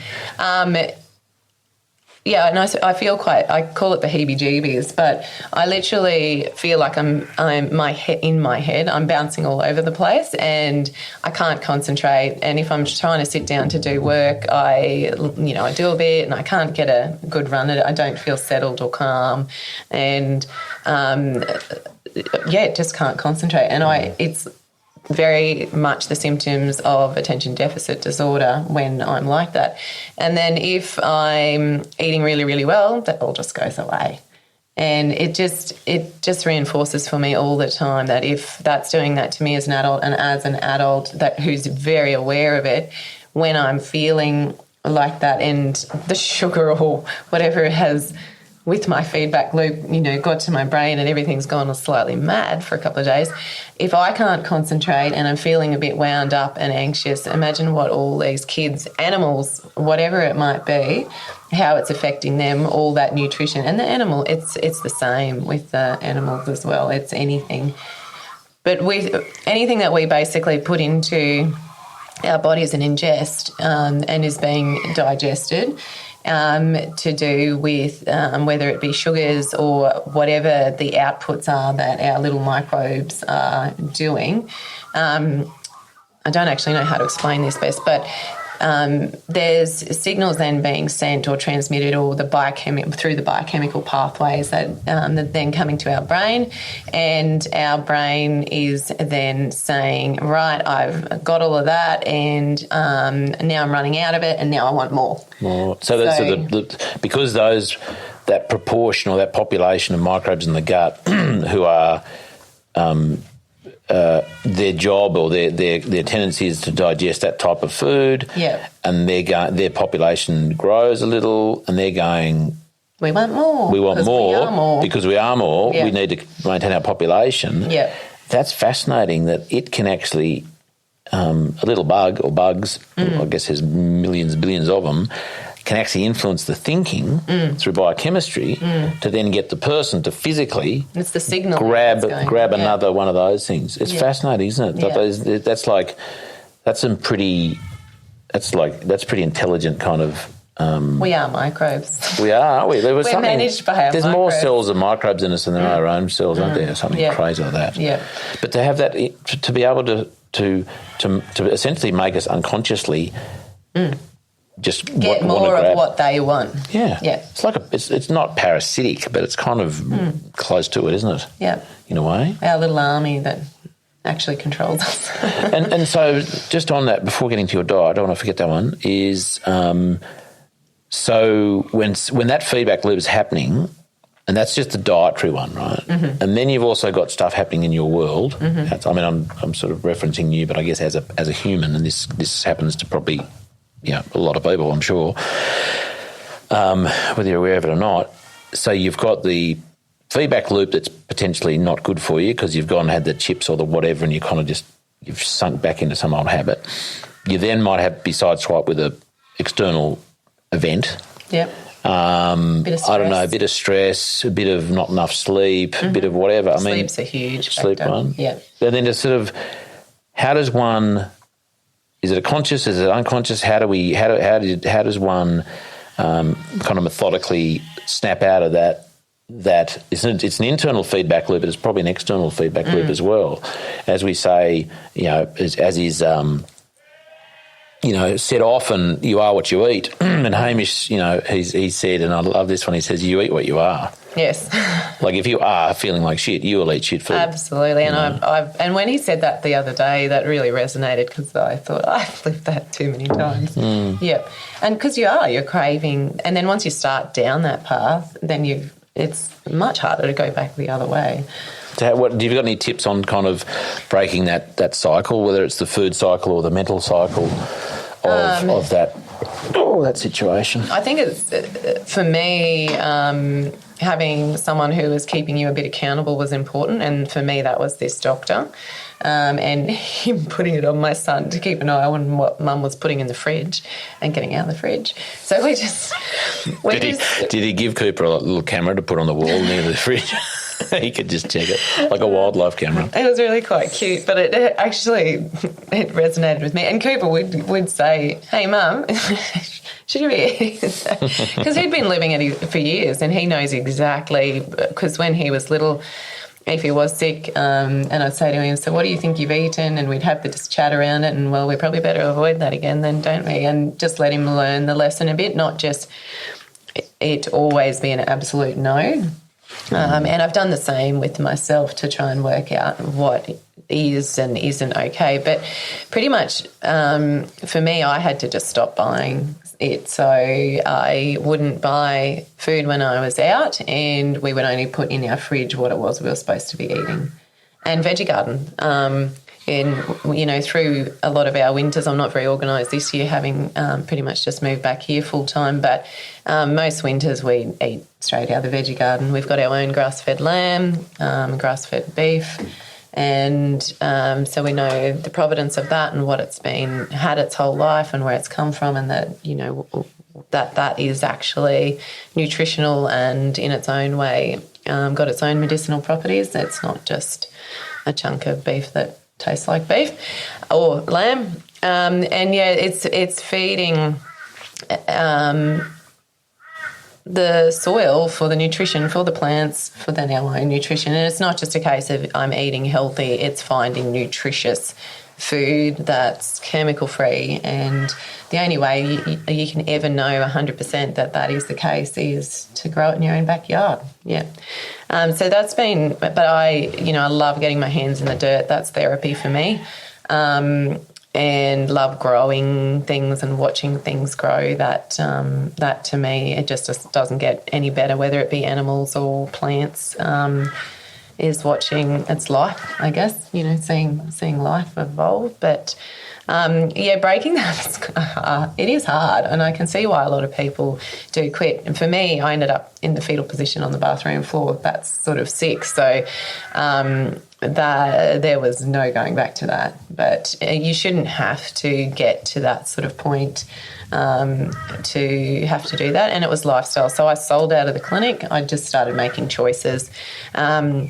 I just thought, no, I'm making this. It's not pleasant working with me. I don't like working with me at the moment. So if I don't like couldn't really escape you. No. And I thought, if I don't like working with me, these girls are definitely not going to be liking working with me at the moment.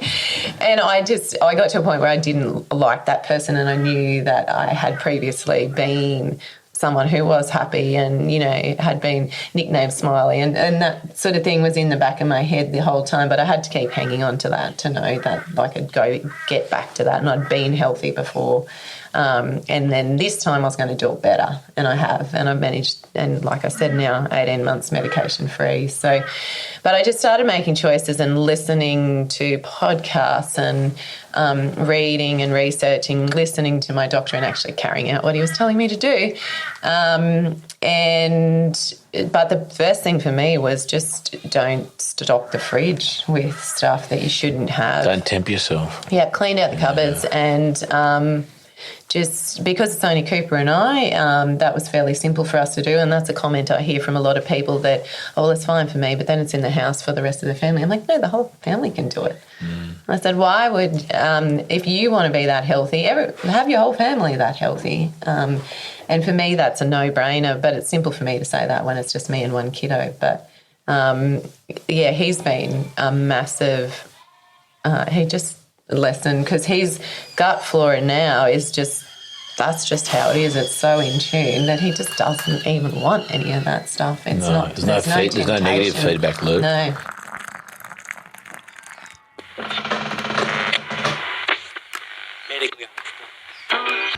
Looking for more information to assist your regenerative journey? Come join Charlie and his guests around the kitchen table, an online community of supporters with exclusive access to the Regenerative Journey interview transcripts, live online Q&A sessions, a chance to engage with other like-minded people and more. Go to www.charliearnott.com.au/the kitchen table. And if you're not totally satisfied with the value of your membership and wish to cancel it within the first 2 months, we will give you a full 100% refund, no questions asked. Now let's get back to this week's episode.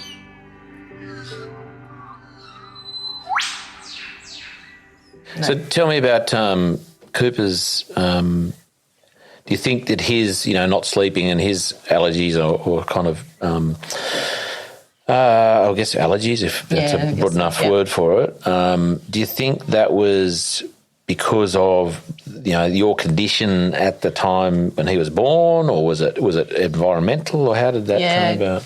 So it's probably a combination of those factors. So rheumatoid arthritis, obviously being an inflammatory condition, autoimmune, there's already that inflammation going around in my body during the pregnancy, so that's a factor.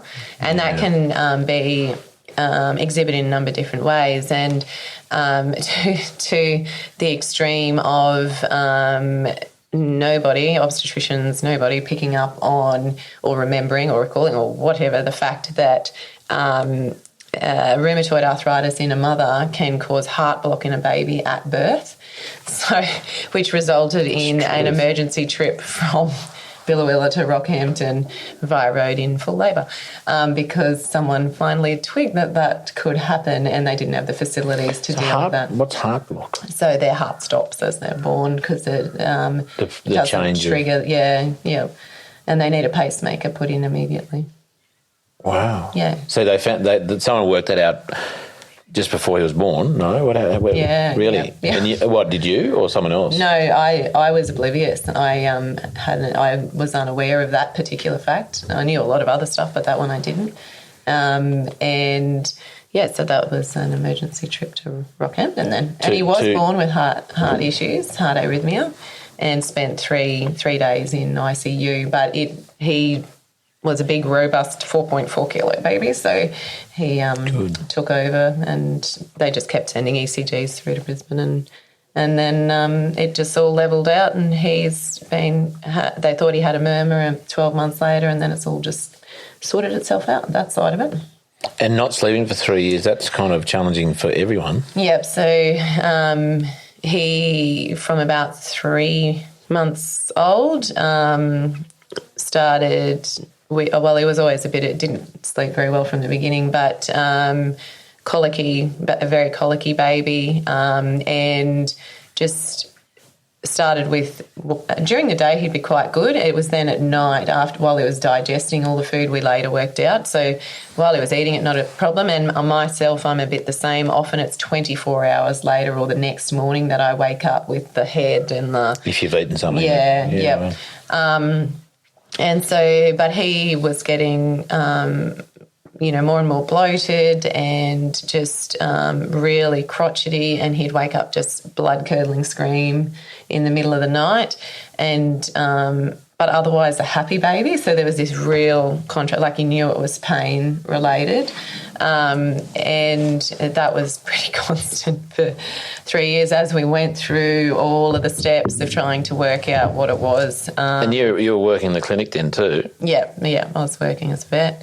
And thankfully I had mum and dad for support, and we were living with them, and I couldn't have done it without mum, because he was just the lack of sleep, really. And everyone gets that as parents, but when you've got a baby that's just screams nonstop for 2 or 3 hours, and you can't, no matter what you do.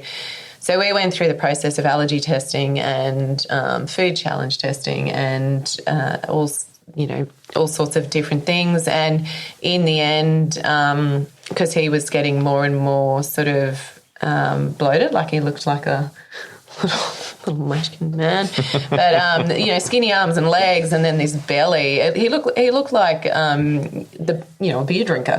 That's what he looked like, and it was all to do with just like a beer drinker. It's the yeast production and all of that sort of stuff that was going on. And by the time they eventually sent me down to Brisbane with him to a paediatric gastroenterologist and specialist. And I went through all of the stuff that we were doing with him. The specialist said to me, you've pretty much got it worked out. I'm like, oh, my God. You've got it worked out? Yep. And you had? Yeah, we did. His diet was on track.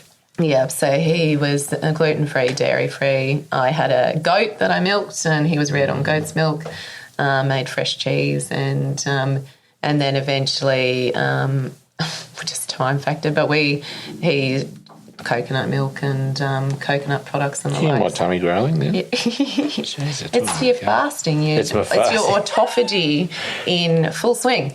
So that's a good thing? Yeah. At least I guess if it's bubbling like that, it means there's room. There's not food. It's air, or it's changing. It's what's happening there. I don't know. It's telling you you're hungry. I'm actually not too hungry. No, it's good. I mean, I always talk of food is making me a little bit hungry. But as I said the other day, it's more the water factor. If I'm thirsty, I kind of get hungry. Yep. Now, okay, so diet. Let's get to the diet thing. Like what? I mean, there's cups in front of them.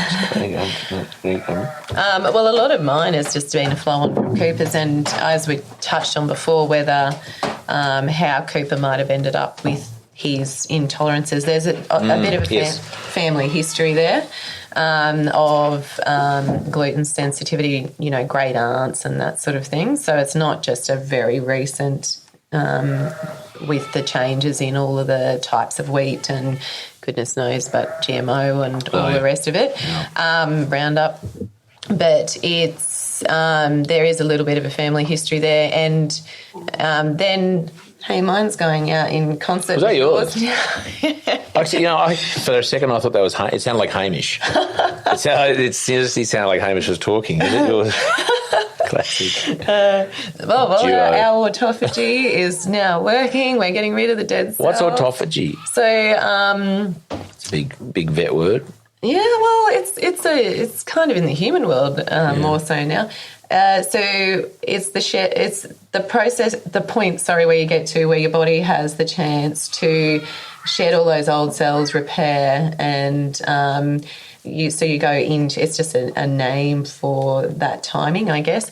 Because food's not in there being digested, it's free of that role it needs to play. Yep. So it's basically when your body can chew up and get rid of all the dead cells, old cells, and clean out and repair and rest. So if you have a period where you don't eat for 14 hours, and then hitting the mic. Yeah. And then you need at least a 2-hour period there where it can go into autophagy, where it can have that repair period with no carbs, foods, anything in there. So your black tea's fine and your black coffee's fine. Honey. What about milk? Or milk. No. What about milk? No, because no it's milk? got the protein and the so coffee. So like a cafe latte at 10 o'clock in the morning. It's fine if you eat at 6 the night before as your last meal. Oh, okay. So you have... so you still need that 14 hours? Yeah. Well, at least it's 16 and 8. So by 14, everything's digested and sort of out of your system and gone, and then that gives your body the 2 hours to go into autophagy and get all your repair work underway. So the earlier you have, if you do under the fasting, the earlier you have the dinner, the sooner you can have... Yeah. Even just a coffee, which I guess maybe... Oh, no, you can have coffee and tea at any point. But no, so I'm thinking more the dairy. Like nice coffee. Yeah, like the fancy coffee. Yep. Yeah, so black tea, anything without the dairy in it. And you said you had apple cider vinegar? Is that your first thing for the morning? Yeah, before I eat. So then half an hour before I eat, I have apple cider vinegar in water or lemon or lime. Fresh lemon or lime in water. So you don't have that. So when you get up, this is getting a bit clinical, but it's no. But I kind of like it because it's I hear it and I do it sometimes, and I go, oh, that didn't work. But so because I often have apple cider vinegar as the first thing I put in my. You might have water to flush and do a gargle and because the toxins kind of overnight in your mouth and get rid of that. Have a drink of water and then have coconut oil. Did you know? To do the what's it called? The for your mouth. Draw it. No, what's it called? There's a word for that. Draw the toxins out. Yeah, I know what you're talking about. Anyway, someone will tell us. Apple cider vinegar as kind of the first or the second thing to put in. Mm-hmm. Do you do that? You do that before you eat, so you could do that at lunchtime. I do before every meal. Really? Yeah.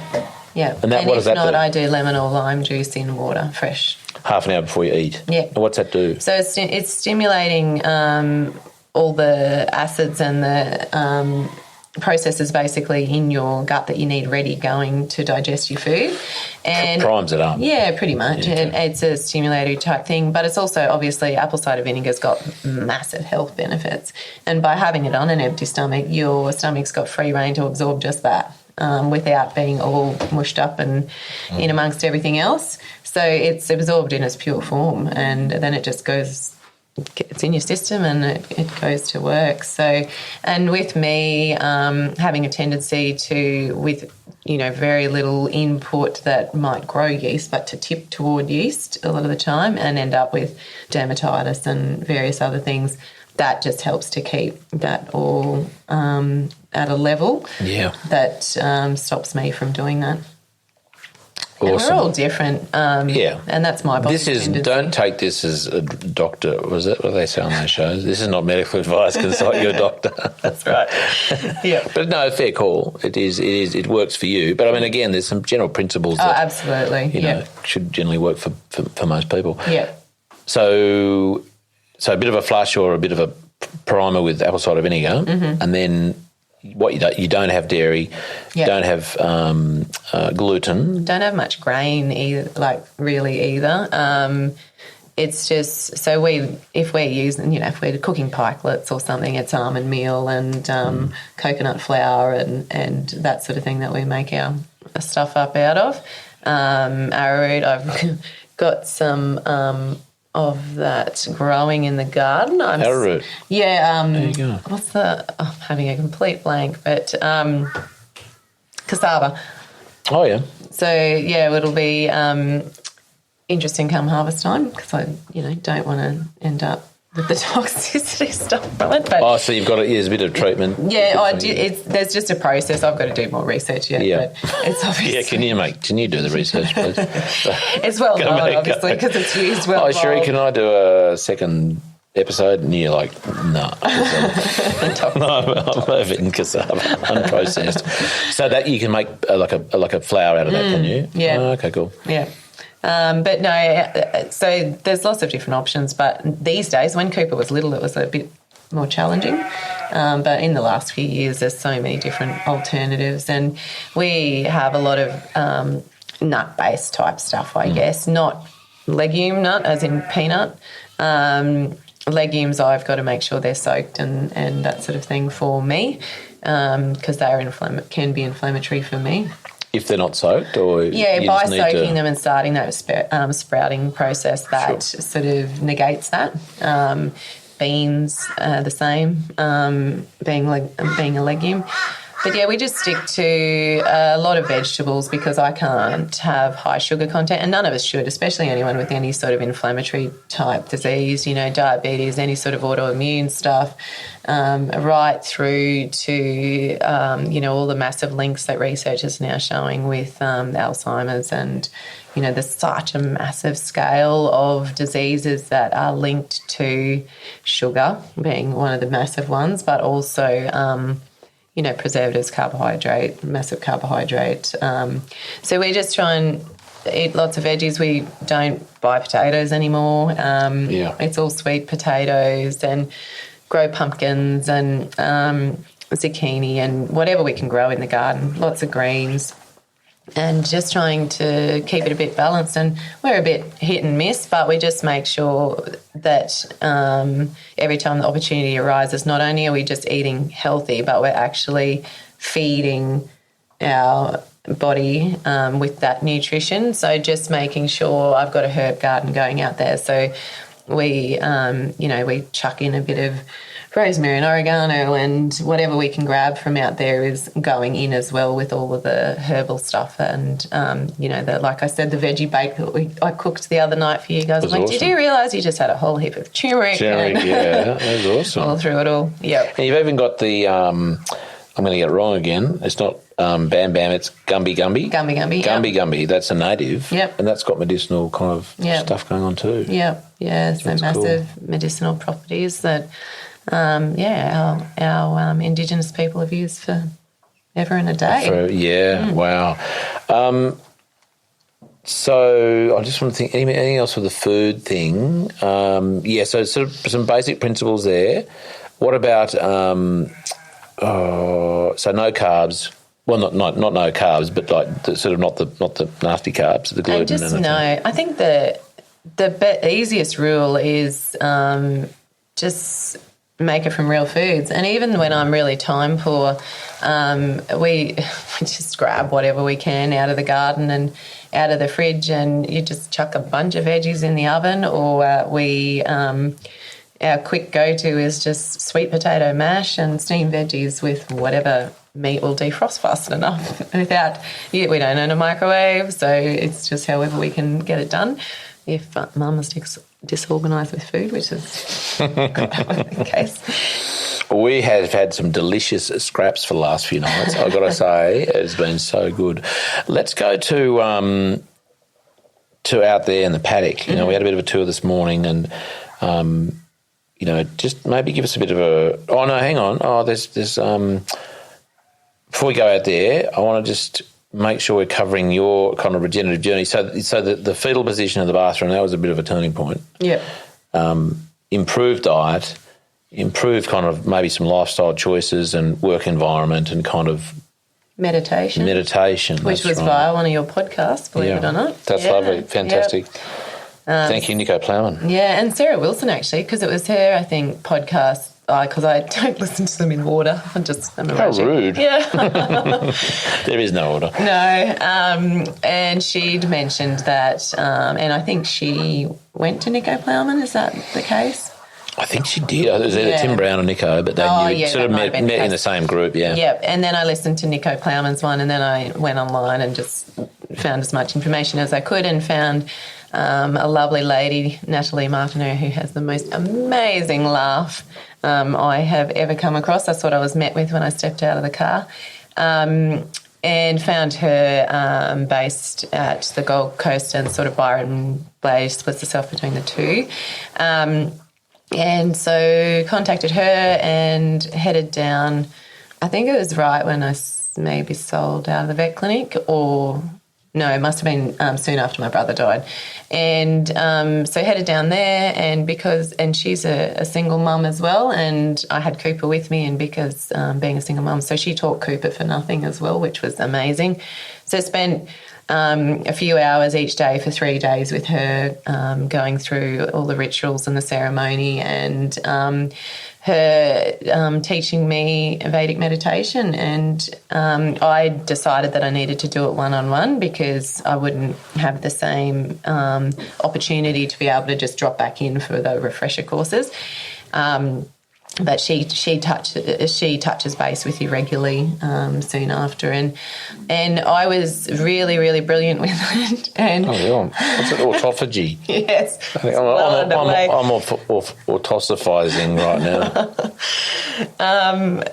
So that, and for me, only a matter of, I've done yoga for, I don't know, 8 or 9 years or something like that, and prior to that, Pilates while I was living in the UK, but I was always very much very sporty, and so it was, you have to do physical stuff for it to be exercise, and to get the benefits from it. And I'm so much more now a case of that health and exercise is as much about exercising the brain and the mind as the physical body. And for me, that would have been all hoodoo voodoo, as would have your biodynamics course not that many years ago. That all those interlinkages, and it's old world type stuff that we think's all new and fantastic in a lot of ways, but it's all, it's been there for centuries and centuries. But the reason it's been there is because it has a role and a place, and can be very, very important. And it's been a big part of my road to better health. And Nat said to me that one of the things I'll notice first is that I'm not getting sick, as in picking up colds or flus or that sort of thing. And the next thing you'll notice is that, because we talked a lot about my sort of background history and how I'd got to the point of being where I was, and my illnesses. And she said, and the next thing you'll notice is that you're not feeling the need to react to other people. So instead of taking on board whatever it is that's coming your way from other people, you'll just innately, without effort, be able to stop that reactive type process, and it just will flow over you. And I thought, oh God, I don't know if I'll ever get to that point. But it's absolutely true and been the case where, I don't feel the need to be defensive or react especially when I get a bit slack with it. I can feel that building a bit again, which is really fascinating. And I'm aware that I might be starting to be a bit more reactive. And then once I get back into the practice and do my 20 minutes morning and night, any sort of anxiety and even just thought processes as far as being able to order what I've got to do for the day or something as simple as that. But I stopped getting, well, not stopped, I still do get them, but I'd be the last to get a cold or the last. Yeah, so just giving your body a chance to actually do what it can do and heal. Well, Nico talks about the sort of I can't think quite how he expresses it, but the movie of your life or the story of your life is like in a cinema, and you can choose, and we often do spend a lot of time in the front row, and it's right there, and it's big, and it's loud, and it's kind of, you're looking at all the detail, and it's just, but then through meditation you sort of start to sit further and further back in the cinema, and you get to take it all in from a much more kind of not a safe position, but a much more, not even control position, but just in a more managed sort of way. Yeah. And you're not reactive because you're not right up at the screen seeing all the stuff going on and being pounded with sound and noise and colour and life and stuff, So and it's just so much busyness. And we actually talked about, we touched on social media even and the addictive nature of that, and TV and all of those things, and how when you're feeling, and it's, I guess, another feedback type loop, but when you're feeling, or as Hamish was saying, what did he say? When you feel like eating something, when you're feeling bad, you eat something bad. Oh, yeah, you eat what you are. You eat what you are. Yeah. And it's that same sort of analogy again, you watch what you're thinking, or you kind of, if you're in that, you're talking about in regard to social media.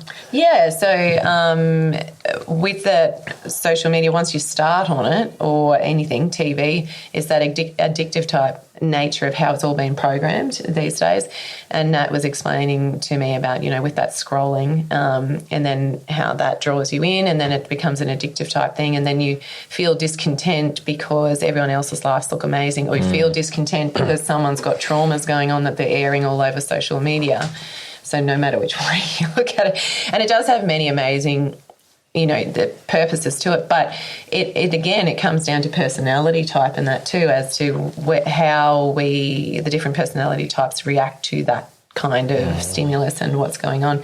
And once we had that discussion, she said, you'll find as you move through, you'll find less of that pull and that need, and it's just, again, sort of to do with the feedback loops, but in a completely different sort of scenario. So meditation, food, yoga, walk the dogs. So into nature, and let's get to what we're looking at now, which is a beautiful part of nature, and no doubt has been contributed to your healing. I suspect, given the energy you put into it, but I think the joy you're getting out of it. Tell us about what you've done here and why. I know we said touched on it earlier, but like maybe a bit more detail without all the secrets. But kind of, the general intention you have for it, and what you want this to sort of become. So I guess for me, I spent a bit of time in Zimbabwe doing some wildlife work, and that was where I first saw some of Alan Savory's stuff in action. They were making fire breaks using cattle, just high density trampling. They've got the manpower to do it, moving them every hour. And for me, that was a bit mind-blowing, and, no machinery, obviously, but that was the fire breaks around the national park. So I was based near Victoria Falls a lot of the time. And then there was a vet that I met that had come out to elephant camp where I was working with the orphan elephants, and she just would spend time monitoring the behaviour of this elephant group that they were trying to put together of various age elephants that had been orphaned from poaching, and trying to create this community scenario, which was obviously a bit problematic because then you had the human factor in there and all the rest of it, and it's not... they were trying to see if a matriarch could step up. So she was monitoring all of that, and And then I found out that she was actually not really doing vet work anymore, and there was a bit of a comment about how that's such a waste of time, and that she was from someone else, and that she was just on a farm, south of Vic Falls, just doing this, holistic management stuff where they just move animals around all the time. And I'm like, oh, that's kind of cool. So this is back in 2008. And it was smack in the middle of the massive economic crash where they were still on Zimbabwe dollars, but if you got Zim dollars out that morning, you had to use them that day, or the next day you may as well have just chucked them down the street. They were worth nothing. And we had $1 trillion notes by the time I left. How an economy even works at that sort of like our day-to-day change of, excuse me, my autophagising. That's just, that's the stuff that happened in Germany in the First or Second World War, wasn't it? Corruption at its best. And just really sad because it was fully, I don't really like the word self-sufficient, but a fully self-sufficient country. It had everything from minerals to amazing pasture and cropping and the wildlife. And, but it is what it is, and Africa's Africa. So, but still a fascinating country. And my grandparent, my mum's Zimbabwean, and that's the link there, and my grandparents were still there at that point. And I just happened to sort of step into that little spot because they couldn't get help, and the economy was crashing. And I just put word out that I was a vet and wanting to hang out, and that was where I ended up. So doing some anti-poaching stuff and chasing buffalo and warthog and elephants through the bush. Wow. Amazing experience and some amazing people, and stuff that I'll never forget, which ended up with me on a project, TB and foot and mouth testing 1,000 village cattle and 100 wild African buffalo, which would get darted from choppers. And I was part of the ground crew. You were telling me the other day about the giraffe, trying to pull a giraffe. Can you tell us that one? That's fascinating. The habits of giraffe and anaesthetics. It's a little bit challenging. On a dangerous drugs course in Zimbabwe for capture and treatment, obviously, but obviously there is a wildlife trade there with the game farms. But so it was a little bit to do with that in a game farm scenario and making it safe. But there was a lot of vets and the likes on this course that did wildlife work. And so we're split into groups, and I was split for this particular part of the course, and I was put on the giraffe group, which for me, I didn't really know what I was getting into. But so they're darted generally from choppers, most of the wildlife, just because of trees and practicalities. And often, though, when we were doing the actual snare work, where we had to go in to remove snares, that was always on the ground. But when projects are on the go like that, it's normally a bigger scale thing. And choppers and often a plane over the top, so that while we're all on the ground with ground crew, someone's keeping an eye out for lion or God knows what, other buffaloes coming in. I've had, a few of us ended up trees at various points. But this particular one, where I was put on the group for the giraffe, it was darted, and giraffe have this amazing metabolism and just survival sort of instinct. So they keep running despite being tranquilised, and it's just like an automated thing where they just keep on running. So you have a crew that's on the back of a ute, and we've got these big heavy-duty ropes and about 5 or 6 people that are going to be on either end of it, and tearing through the termite mounds in the bush, and you just have to hang on because the driver's half mad because they know they've got to keep up with this giraffe. And then hit the brakes and all pile out, and the one group's got to run around the front of the giraffe, and giraffe are amazing with their 4 legs. They can strike in every direction with all 4 legs. So team around the front, they run the rope around the other side, other team on this side, And then it's all practiced and synchronised beforehand. Yeah, I need to feed. Yeah. And you've done some kind of like briefing on how to do this. Yeah, we did you do Practice. a run beforehand. And some of the group have always done it. They've done it before. They're just back for refreshers. And then there's a couple of newbies they'll throw in on each course. But and the one team ducks and runs under the rope and the other team keeps running. You cross over and then start pulling out and just pull all their four legs in together until they topple. And as you can imagine, a giraffe coming down from way up there, there's a massive change in pressure and, just that whole falling. So the minute they hit the ground, you've got to reverse the anaesthetic, the tranquilizers. Otherwise, with the pressure change from their head to their heart can't pump up to their head. So reverse the anaesthetic straight away, blindfold on, ear muffs in, and then they just lie there. And then when you get them up, you can have your ropes and blind. Do we have a blindfold off? But earmuffs still in, and you can actually walk a giraffe for miles and miles and miles. Blindfolded. Yeah. I'm trying to remember if we had the blindfold off. I think we did, but they had the earmuffs in. Yeah, right. Yeah. They're calm enough to do that then. Yeah. Yeah. With the ropes on. Yeah. Yeah. Fantastic. Yeah, very interesting experience. And, it was rhino for dehorning a lot of the time as a preventative measure for the poaching. But, most of so take the horns off so there's nothing to poach. There still is, and they still will if they're desperate because they actually then cut down to get the base. Oh, yeah. But it is a deterrent because they don't have that. The prize. Hundreds of thousands worth of dollars of, what is it? Keratin. Yeah, basically. Yeah.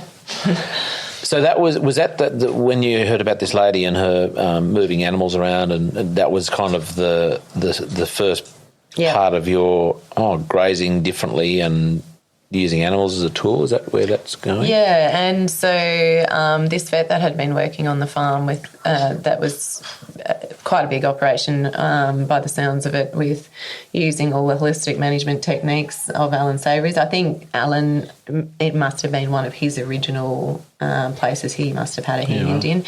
And from what I can work out from the what I was told. So I just spoke to her quite a bit while she was around, and that in combination just really sparked my interest. And we've always been quite environmentally conscious at home. Like I said, Mum and Dad were wildlife carers. Dad's made islands in the dam and all that sort of thing. But we certainly weren't beyond overgrazing in a drought. Ending up with a scenario where we did have paddocks that had way less ground cover than they should have, and just all those sort of trappings that you end up caught up by. And when I came back to the farm after travelling and, being in Zimbabwe and whatever else, and then ended up moving back home in 2009, that was when I guess I wasn't fully involved. I was running sort of the stud, but not fully involved in the farm. And I was working as a vet. And then 4 or 5 years ago, just through various circumstances with my brother and Dad's help, Dad had prostate cancer and various other things, I ended up back on the farm and then sold out the clinic and went on the farm full time. And through that, and it was prior to...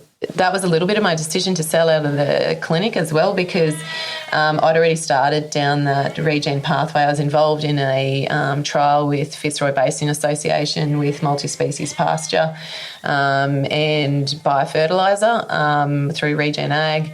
And so with that, all of that sort of knowledge that I was starting to gain and implement, that just really was the catalyst for it. There'd always been stuff that we'd been doing along the way, but then we really kicked it up a notch, being able to put biologicals out through the irrigation. And pretty much every time we ran the irrigation, we made sure that it was fairly random, I guess, with how I did it, but I always made sure I had 10,000 litres of some sort of biologicals ready to go. Yep, some sort of brew, humates, fish emulsion, pretty much whatever I could get my hand on. We then went to guano, planting with guano and prilled gypsum because we are high magnesium soils here on our cracking black soil. And so they're tight and we, need those bigger balls in there in that mineral structure. So we went to... because we have spread gypsum in the past, but to try and change it just for the plant and then let the plant do the rest of the work, we went to putting at planting the prilled gypsum and the guano down at planting, and then that just gives it its the calcium and the nitrogen and phosphorus there ready for that little plant, and then you let the plant do the work with trying to change the soil and the mineral bioavailability. So I guess it just kind of, there's not really any one real trigger for me. It's been a bit of an organic type thing to come into where this is now a way of life, and it's just something we do. And we just keep wanting to expand and do it better and better, and with what we've got. And when I say expand, I mean expand on our knowledge and the ways we're doing things, not on hectares. I'm not at a point where I'm trying to accumulate a lot more land. I'm trying to accumulate more body of grass and more growth and more diversity and better ecosystem health right here on what we've already got. So farming vertically, not horizontally. Yeah. Expanding. Yes, exactly. You're developing that way. Yeah. Yeah. And so tell us more about how that, I guess the good news is you had something to get away from, being the clinic and that sort of lifestyle and life. You had somewhere to go to, which at the time was probably attractive as because of family and so on and the need, but also the interest levels were kind of, as you say, it was sort of happening organically because it was not like I'm going to suddenly go on this journey. It was more just interesting things came your way, and you obviously saw results, and it felt good, and certainly would have aligned with your own health regenerative journey, I suspect. And was there kind of a epiphany or a time, or was this just sort of a slow realisation, or you always had it that I guess with your diet, and food, that was a focus. But growing food on your farm, was that kind of, did that feel like a heightened responsibility to do that, given your own experience? I think so. Mum and Dad had veggie gardens on and off all the time when we were kids. But now I've got to a point, probably more so in the last few months, and I've always tried to have veggie gardens, but where it's become a priority. So if I can't live and work and do what I'm doing and be able to have my veggie garden and food coming into the house how I want it, then I'm doing, my priorities aren't right. So that has now become, because I hear so often, I'd love to have a veggie garden, but I just don't have the time. And that has been me in the past. And now it's a case of if I don't have time for the veggie garden, and growing our food and the little orchard we've got going and expanding that so I can then share with others. If I don't have time for that, then I'm doing the rest of it wrong. And so that has become more my focus now, and that is one to do, yes, definitely with health and knowing the provenance of our food, where it's coming from, what's gone into it, how the soil's looked after, and then hence hopefully the nutrition value of that food, and not just a case of, yes, we're eating beetroot, so it must be good.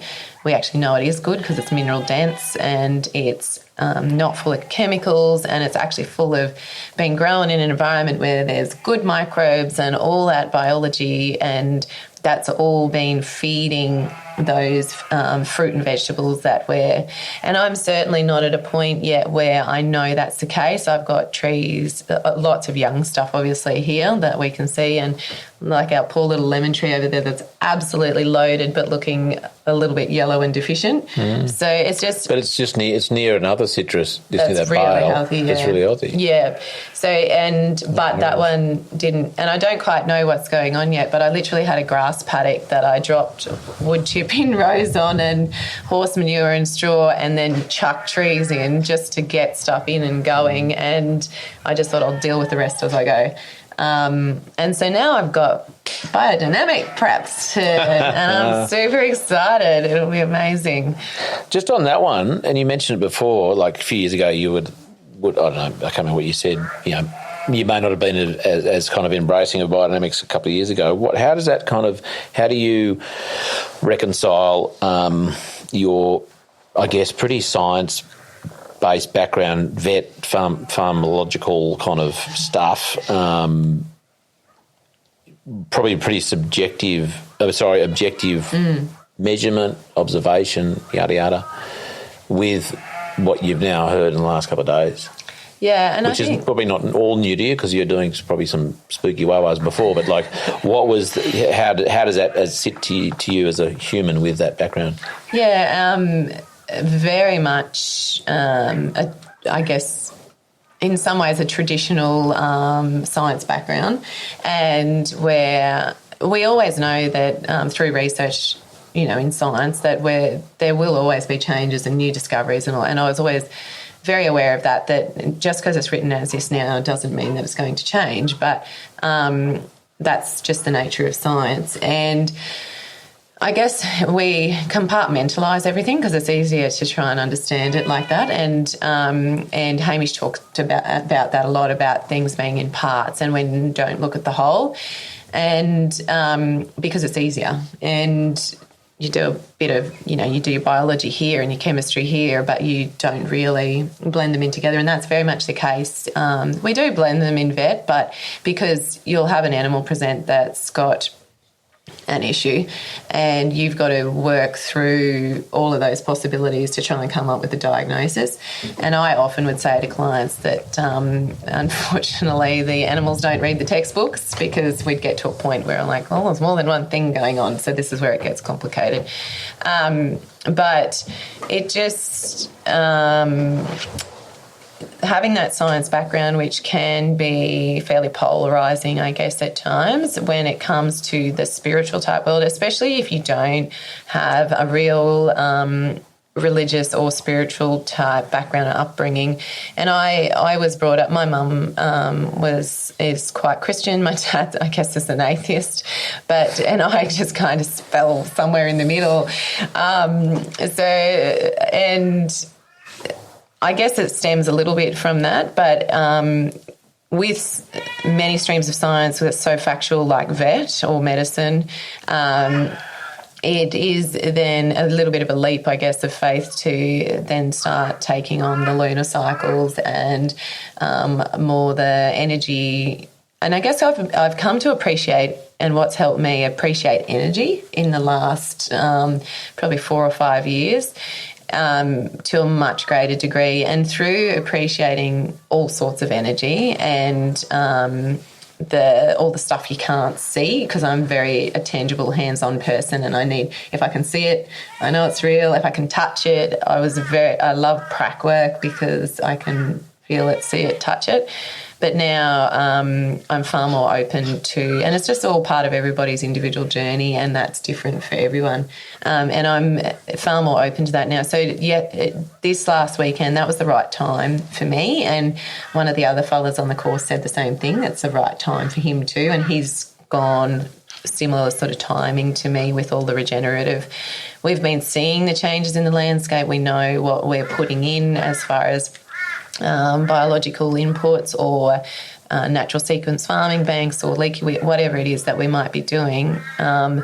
So we know what we've done, but then there's so much more that's inexplicable that's happening. And that's where that it's really fascinating for me. Lunar cycles, yes, I know, I have heard about them to do with planting and all the woo-woo stuff, but but it actually made sense yesterday and the day before with how you guys put it together, and that's what I was hoping for, and I'm really excited. And like Hamish said, we'll just start observing and then start to try and work it in to make this all work even better. So what are you seeing in the landscape that in the last couple of years, or whatever period of time is relevant, that you feel is an improvement, like your hydrology, your biodiversity, your habitat, the bird life? Like what are some of the things that maybe let's start with some of the things you've actually done or doing, in general terms, and then maybe what are you seeing as a result of that? So I guess we kicked off in a big way with the irrigated pasture at Mum and Dad's, because that was the easiest to get results quickly on with what I knew that I could implement and do. And that was making biological brews and mineral biofertilisers and getting them out through the irrigation, because it was just down to ease of application.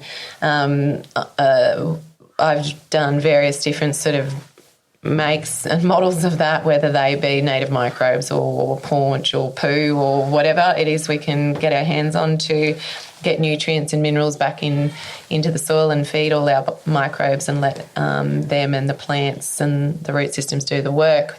So we went into a lot of hay had been done on Mum and Dad's place for a number of years. So we went straight into one of their lucerne hay paddocks, and it was a grassy lucerne paddock, and we drilled in multi-species into that, and then started with the biofertiliser trial and the biologicals and getting that on. And there was very little activity on the soil tests that were sent to ward labs in the States and various other labs. I shouldn't say little activity, but there was no protozoa in the soil. There was sort of a bacterial imbalance. We knew the soil was tight, high magnesium, black soils, and often low zinc, low calcium. And just as a bit of a baseline, so we not so much focused on those things, but they were in the back of my mind every time we were doing something. So started there, and then what we sort of... There's no, and I think this is where people come a bit unstuck or get a bit maybe disillusioned or don't think it works. You don't get that beautiful hit and green flush and growth like you would with urea.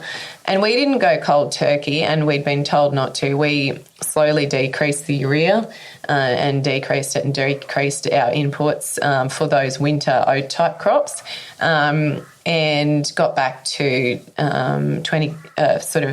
50 kilos a hectare, and then back to 20 kilos a hectare urea, and then back to 10. And that was still, I'd just make sure it went through the fertigator in a different layer or different timing to the biologicals, because it's quite damaging to those.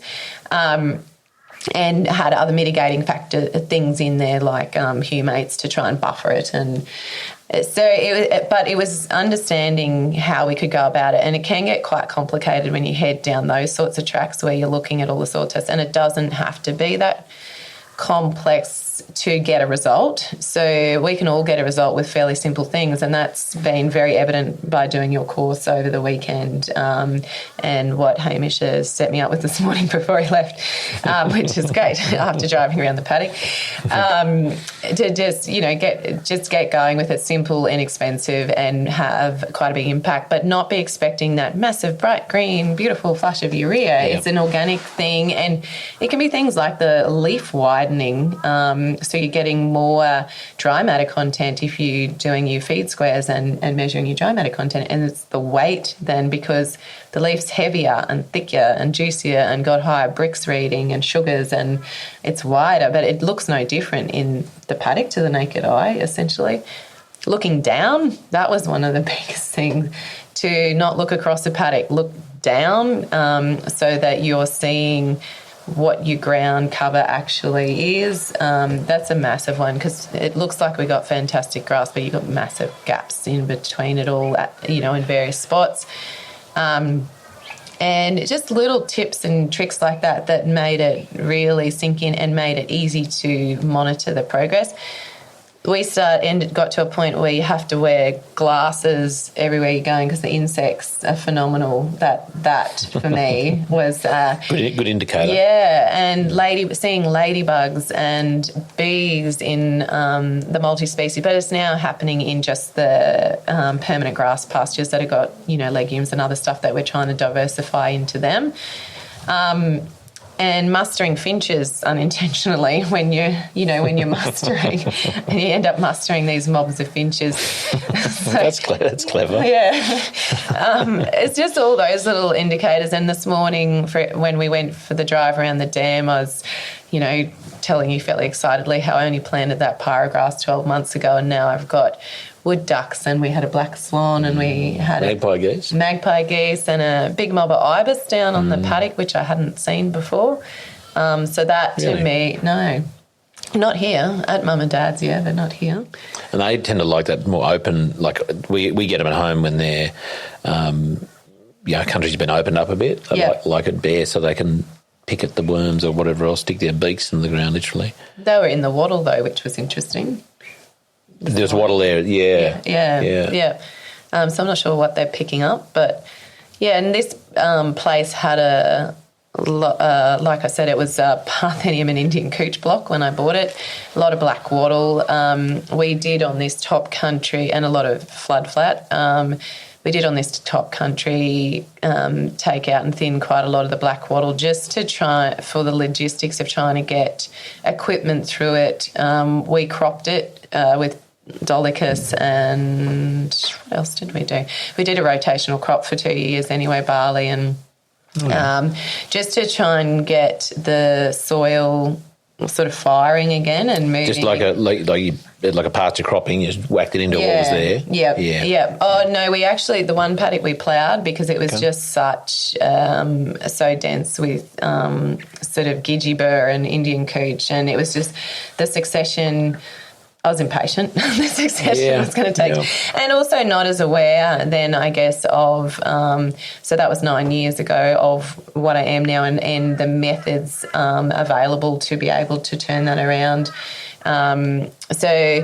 And very quickly we went away from that. So you can sort of see the progression from the front to the back of this place. So the back's still got massive amounts of black wattle on it. And we had that bit of a chat this morning in Brigalow, all, through the creeks, and that it was all bare and scalded under all the through the Brigalow, and I had a massive area of sheet erosion and just clay exposure above the dam, what is now the dam here, which was a puddle. And so we planted a Brigalow and Bohemia and blue gum belt to try and join up my original scrub down to the dam and creek to give that more strength, I guess, that remnant patch of scrub, softwood scrub up here near my house, because they have to be a minimum of 2 hectares, I think it is, minimum of 2 hectares to be biodiverse in their own right, a patch of scrub. And some birds don't want to. No, they won't penetrate. They need the avenue, they don't leapfrog around, do they? No, and also the threat type dominant birds will hang on the outsides, and so it's got to be big enough that the other birds feel secure and safe to end up in that scrub in the middle. And it's got lots of hollows in it, and I had a clutch of hawks bred in there last year, which was pretty exciting. I saw something just hanging around here a minute ago. Yeah, and a heap of tawny frogmouth owls. Cool. And so in that little spot that's starting to create its own little environment. So for me, my priority has been ground cover. So after coming through the drought, and that was pretty tough getting through 2019, we were on less than 25% of our rainfall sort of for 3 years. And without the irrigation, the trial would have fell over. But it was just, that was sort of our saving grace. And it was dam water right through until I think about halfway through 2019 we'd managed to get that far. And then we had to go back to the bore, which we hadn't used for 15 years. at Mum and Dad's place, and then we pulled that bore 3 times because there was just so many different problems. And going back to that and salinity and just all that sort of stuff, you could see the change in that crop from that change from the dam water to bore water. And that was just something else that reinforced it. But it's just, for me, it was just about getting ground cover and then seeing once we got that ground cover that we were starting to get earthworms. That was one of the first visible type things that was obvious. And then, like I said, the bugs and the birds and just that biodiversity. And it just, people would walk into the first sort of 12 or 14 way multi-species pasture that we planted when it had vetch flowers and radish flowers and the likes in it, and people would walk into that and literally just sit down. The kids would just walk out in it and just roll in it. And that was in the drought? Yep. Yeah, so that would have been quite the green patch in the oasis there. Yeah. So, and you just felt different, and I had quite a few people comment on it. You felt calmer and like things were going to be okay by being... It was life, wasn't it? Yeah, and that's the thing. It was growing and alive. Yeah. And you've done a fair bit of earthworks here. You've done natural sequence farming, the Tarwin Park training with Stuart and Peter Andrews. Yeah. How has that kind of influenced your thoughts on hydrology? Because I know your father's a dam builder by trade, amongst many other things. And so he would have had his kind of thoughts on hydrology and history, and then you've pitched up going, there's this other stuff. How'd that go down? Chains of ponds was the challenge. Chains of what? Put little banks, everywhere. So you've done some of that here, or you use some of the principles, and there's more that you'd like to do. Understand? Yeah. What do you think you've with your work here? What have you achieved with that? So one of the first spots that we did was a big sort of gutter erosion. There's a hill across the road from me, and interestingly, my neighbour and friend Linda, who's across the road, she's started down this journey in the last few years as well, so I'm not getting as much of her runoff now, which is a bit of it, helps to fill my dam. But no, it's fantastic, and it's so good to have someone literally across the road who we lean on the fence and at the school bus stop and what are you doing in that paddock now? And it's just so good on a regular basis. But, so we, through previous management that had been running across there and creating a pretty nasty gutter, which kept flowing down and then ran through on the bottom side of my nice little patch of scrub I'm trying to preserve, and then ran through the bottom of the scalded area where we had all the clay exposure. So it was all kind of interlinked, all of that erosion. So we put 3 banks where the water then weaves down and it holds in each bank, like we've got it at a level where each bank will hold the water, and I've planted paragrass and pangola in those, and then they've just done their own thing. There's all sorts of stuff there now, and they hold enough water that I can water cattle in there for a while after rain. They're not the little shallow banks, swale type banks that you do more commonly with the natural sequence farming, which is what will go in further down. And that's just to keep holding. We've got pretty good ground cover here now, but it's just to keep to really ramp up that hydrology. I don't get much runoff off these top paddocks now, but I'm itching now to get leaky weirs down in all my different little creeks and Anna branch type scenario that's running into those, or they're, I guess, gutters running into the creeks that have been eaten back over the years, but it's what's feeding in off my paddocks. It's not the actual creeks themselves. And just to start holding all of that up, when we rebuilt the dam, we put a wing wall on it, which ended up and created a wetland in there. We just were trying to get it back to more that Coolabah type scrub that it would have been originally. It's become fairly brigalow predominant in there through clearing and regrowth.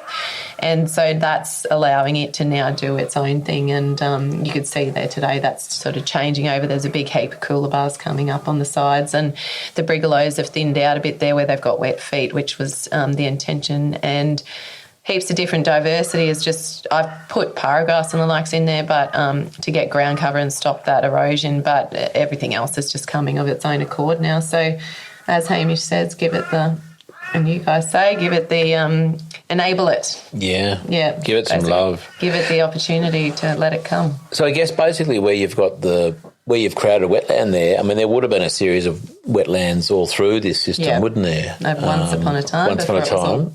Before it was farmed, and then the water just kind of, we created a really, really effective drainage system, didn't we, to drain it out. And with all those levee banks, so this block had been levee banked pretty much all the way around it to try and block the water up and redirect it when they were farming it all way back when. So where holes have washed in the levee banks now, we've just let them go, and they're just creating their own little ecosystems where it's actually dug out holes. They're little water holes now. Just allowing nature, sitting back, taking a bit of a sit-back approach. Me by nature, and certainly my father, were more inclined to want to, get in and remodel stuff and push it along. But I very much have learnt to sit back and try and let nature do its thing and just help it along in more recent years. And it's quite satisfying.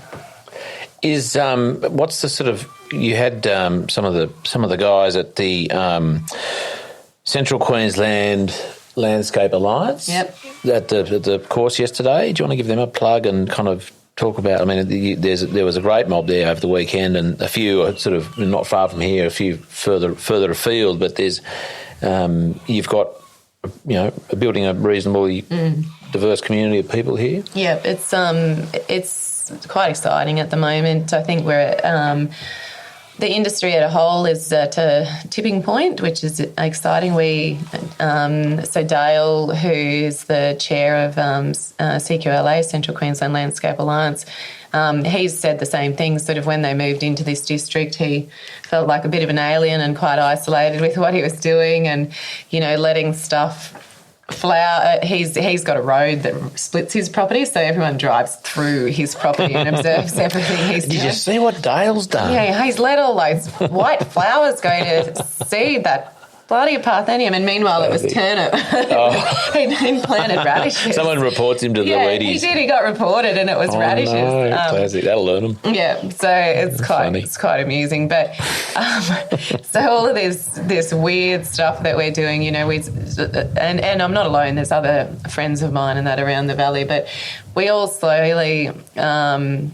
It's a case of finding your tribe, and you've been not outcast, but you feel like you're a bit outcast, isolated. You pick who you're talking to and what you're talking about, and instead of just being able to have open conversations. So, and that's what these workshops are fantastic for, is connecting us up, all the weirdos, and we can all love it. We love our weirdos. Weird together. Yeah. So CQLA, they kicked that off about 9 months ago, and it was just kind of by default a little bit. So one or two people with similar interests, not friends, which I think is actually the fantastic and why it's moving at the pace it's moving, and the group seems to be so collective.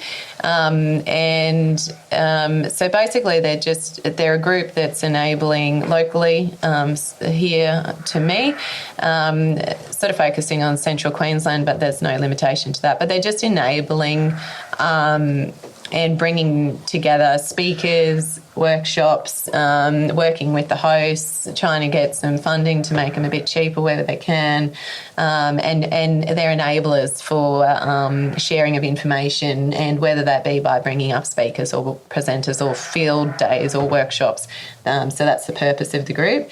and they're already up after just 9 months. They're up to 55 members, and and it's rolling along really nicely. And it has a really lovely, positive vibe with the people that are in it, and I guess running it, and they're just very open to conversation, and that's the beauty of it. And it does, unfortunately, any of those groups do come down to the people that are running them and within them, as to how successful they'll be. And I think it's just got the right people that found each other at the points in time, and so it's really exciting because we've got Stuart Andrews coming up to do a workshop next month, and then they've got 2 more before the end of the year. So we're all information learning junkies. I always have been, I guess, but it's so good to see the number of other people that are coming on board. And over the weekend, it was a lot of fresh faces for me. We had from Bundaberg to nearly to Roma with that group. Yeah, so it was great. I descended on a little place near Billawheeler. And if people want to know more about them, is there a website? We can put stuff in the show notes. Is there on Facebook? Facebook. Yep, definitely find them on there under CQLA. Yeah, Central Queensland Landscape Alliance. Yep. Facebook. And Dale's the president. Yep. He was there yesterday and the day before. I think that is such a wonderful thing, and it's so needed. And I guess one of the things I did ask you about the other day is, is there a boundary? Where do you stop and start? And there isn't. Central Queensland's a pretty large area, so it's pretty safe. Yeah, I think so. throw a laser net. It'll be for people, it's not beneficial to them if they're beyond that, because they're not going to be able to get to the workshops or whatever. So it'll self-limit itself, I think. So get on there, I reckon, everyone. Cherie, I'm just looking at the time. We are 2 hours and a quarter. Not quite Terry McCosker length, but certainly worthy of splitting into 2 parts. So we will be having a bit of a chat. I'm going to go and drain the spuds for the 20th time today. I don't know, with all my... What's this again? Autophagy. Autophagy going on. I don't know what's going on. Maybe it's just getting the good vibes and the good food we've been having for the last couple of days. And we'll do our little Patreon chat. Yep. And I understand you joined up yesterday. Yep. Good for you. While we were, what? While we were making when you should have been focusing on the course. But that was fine. If there's anything you can be distracted by, it's signing up to Patreon. So you too can join Cherie on our Patreon membership. We are between seasons. Actually, when you hear this, we won't be between seasons, will we? No, you'll be into it. So you'll be getting monthly, for those who do join, monthly webinars with myself and a guest. And Cherie, you will be one of our guests, I've no doubt, at one of our monthly webinars. A weekly update video from me, transcripts of all the website of the interviews, and this Q&A little session, which we're going to do now in a minute. You'll get that too, which is only available to our Patreon members, and other stuff will be happening along the way as we pull our finger out and give more and more value. Cherie, that's been incredible. I had the primer over the last couple of days of our chats about your life and history and your, I guess, dare I say, motivations for change, and your health challenges, and many things along the way that has got you to this point. Mm-hmm. And I really appreciate the time. Thank you for hosting with Tish and Mark, your mum and dad, over there at their house. They're probably just down the road. And wonderful to share your experiences and capture those, and honour to hear that, and for our listeners to be part of that as well. So thank you so much for that, and we'll get into our Q&A in a minute. Really appreciate time, and I reckon we'll have to split this into 2. Yeah, and the journey continues. The journey, that's right. There'll be another one. Yeah, and head down probably a new path next year with the holistic veterinary stuff. So of course, I didn't ask you about that actually. But for those who, when I find out, that was one of my questions. What are one of your projects? So I'm just going to bait everyone now. Bait them with 1 minute. Okay. 30 seconds, actually. Just make it really short and sweet. Yep. So I've taken a bit of a hiatus from the veterinary stuff after being a bit burnt out with it all, and just a little bit disillusioned with being a pharmacist, essentially. And obviously everything that you've heard But I have kept a few clients on board, and they tend to be livestock clients, and they tend to be my clients that have an interest in these similar fields and looking after their animals better. And more questions have been coming my way. We've sat down and done some multi-species pasture planning for the purpose of the cattle and their health and their benefits, and just looking at how we can look after the livestock that we have in our care better. And that's going to come right down to looking at breeding programs, how we're doing all of that, what the nutrition needs to be, what the soil's doing, what our plants are doing, and just a holistic sort of approach to preventative, I can't even say it, preventative veterinary medicine, so that we get to that point of needing treatment less and less. That's my hope for everybody who has livestock, and that when it does get to a point of treatment, that we have options that are natural first, but we always have that fallback of our modern medicine, where necessary, because it certainly does have its place. As much as I'd love to be everything natural and holistic, there is a point, like you said the other day, when you chop your leg off, you're probably going to want antibiotics, Or some big stitches. Yeah, that's it. And some blood transfusion. Yeah. So it's a work in progress, and I should be ready to roll with that next year. Well, if you want to know more about that before next year, then you'll have to sign up to Patreon. Cherie, that was awesome. Thank you so much. We'll catch up in 5 minutes, and I hope you enjoyed that. And sitting here at Coolabah has been such a wonderful experience. Thank you. Thank you very much, Charlie.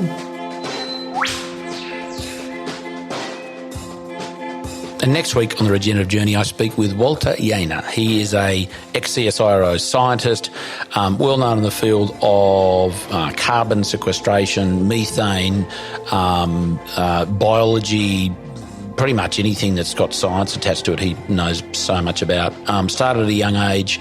We caught up in the Canberra, the National Botanic Gardens there in Canberra, where he had a bit to do with when his early days as a student, a university student. And so glad I finally got up with Walter. He's a busy man, but he gave me some good couple of hours of his time, and I really appreciate it. And I hope you do too, when you can plug into Walter Yaner's interview next week on the Regenerative Journey. This podcast is produced by Rhys Jones at Jaeger Media. If you enjoyed this episode, please feel free to subscribe, share, rate and review. For more episode information, please head over to www.charliearnott.com.au.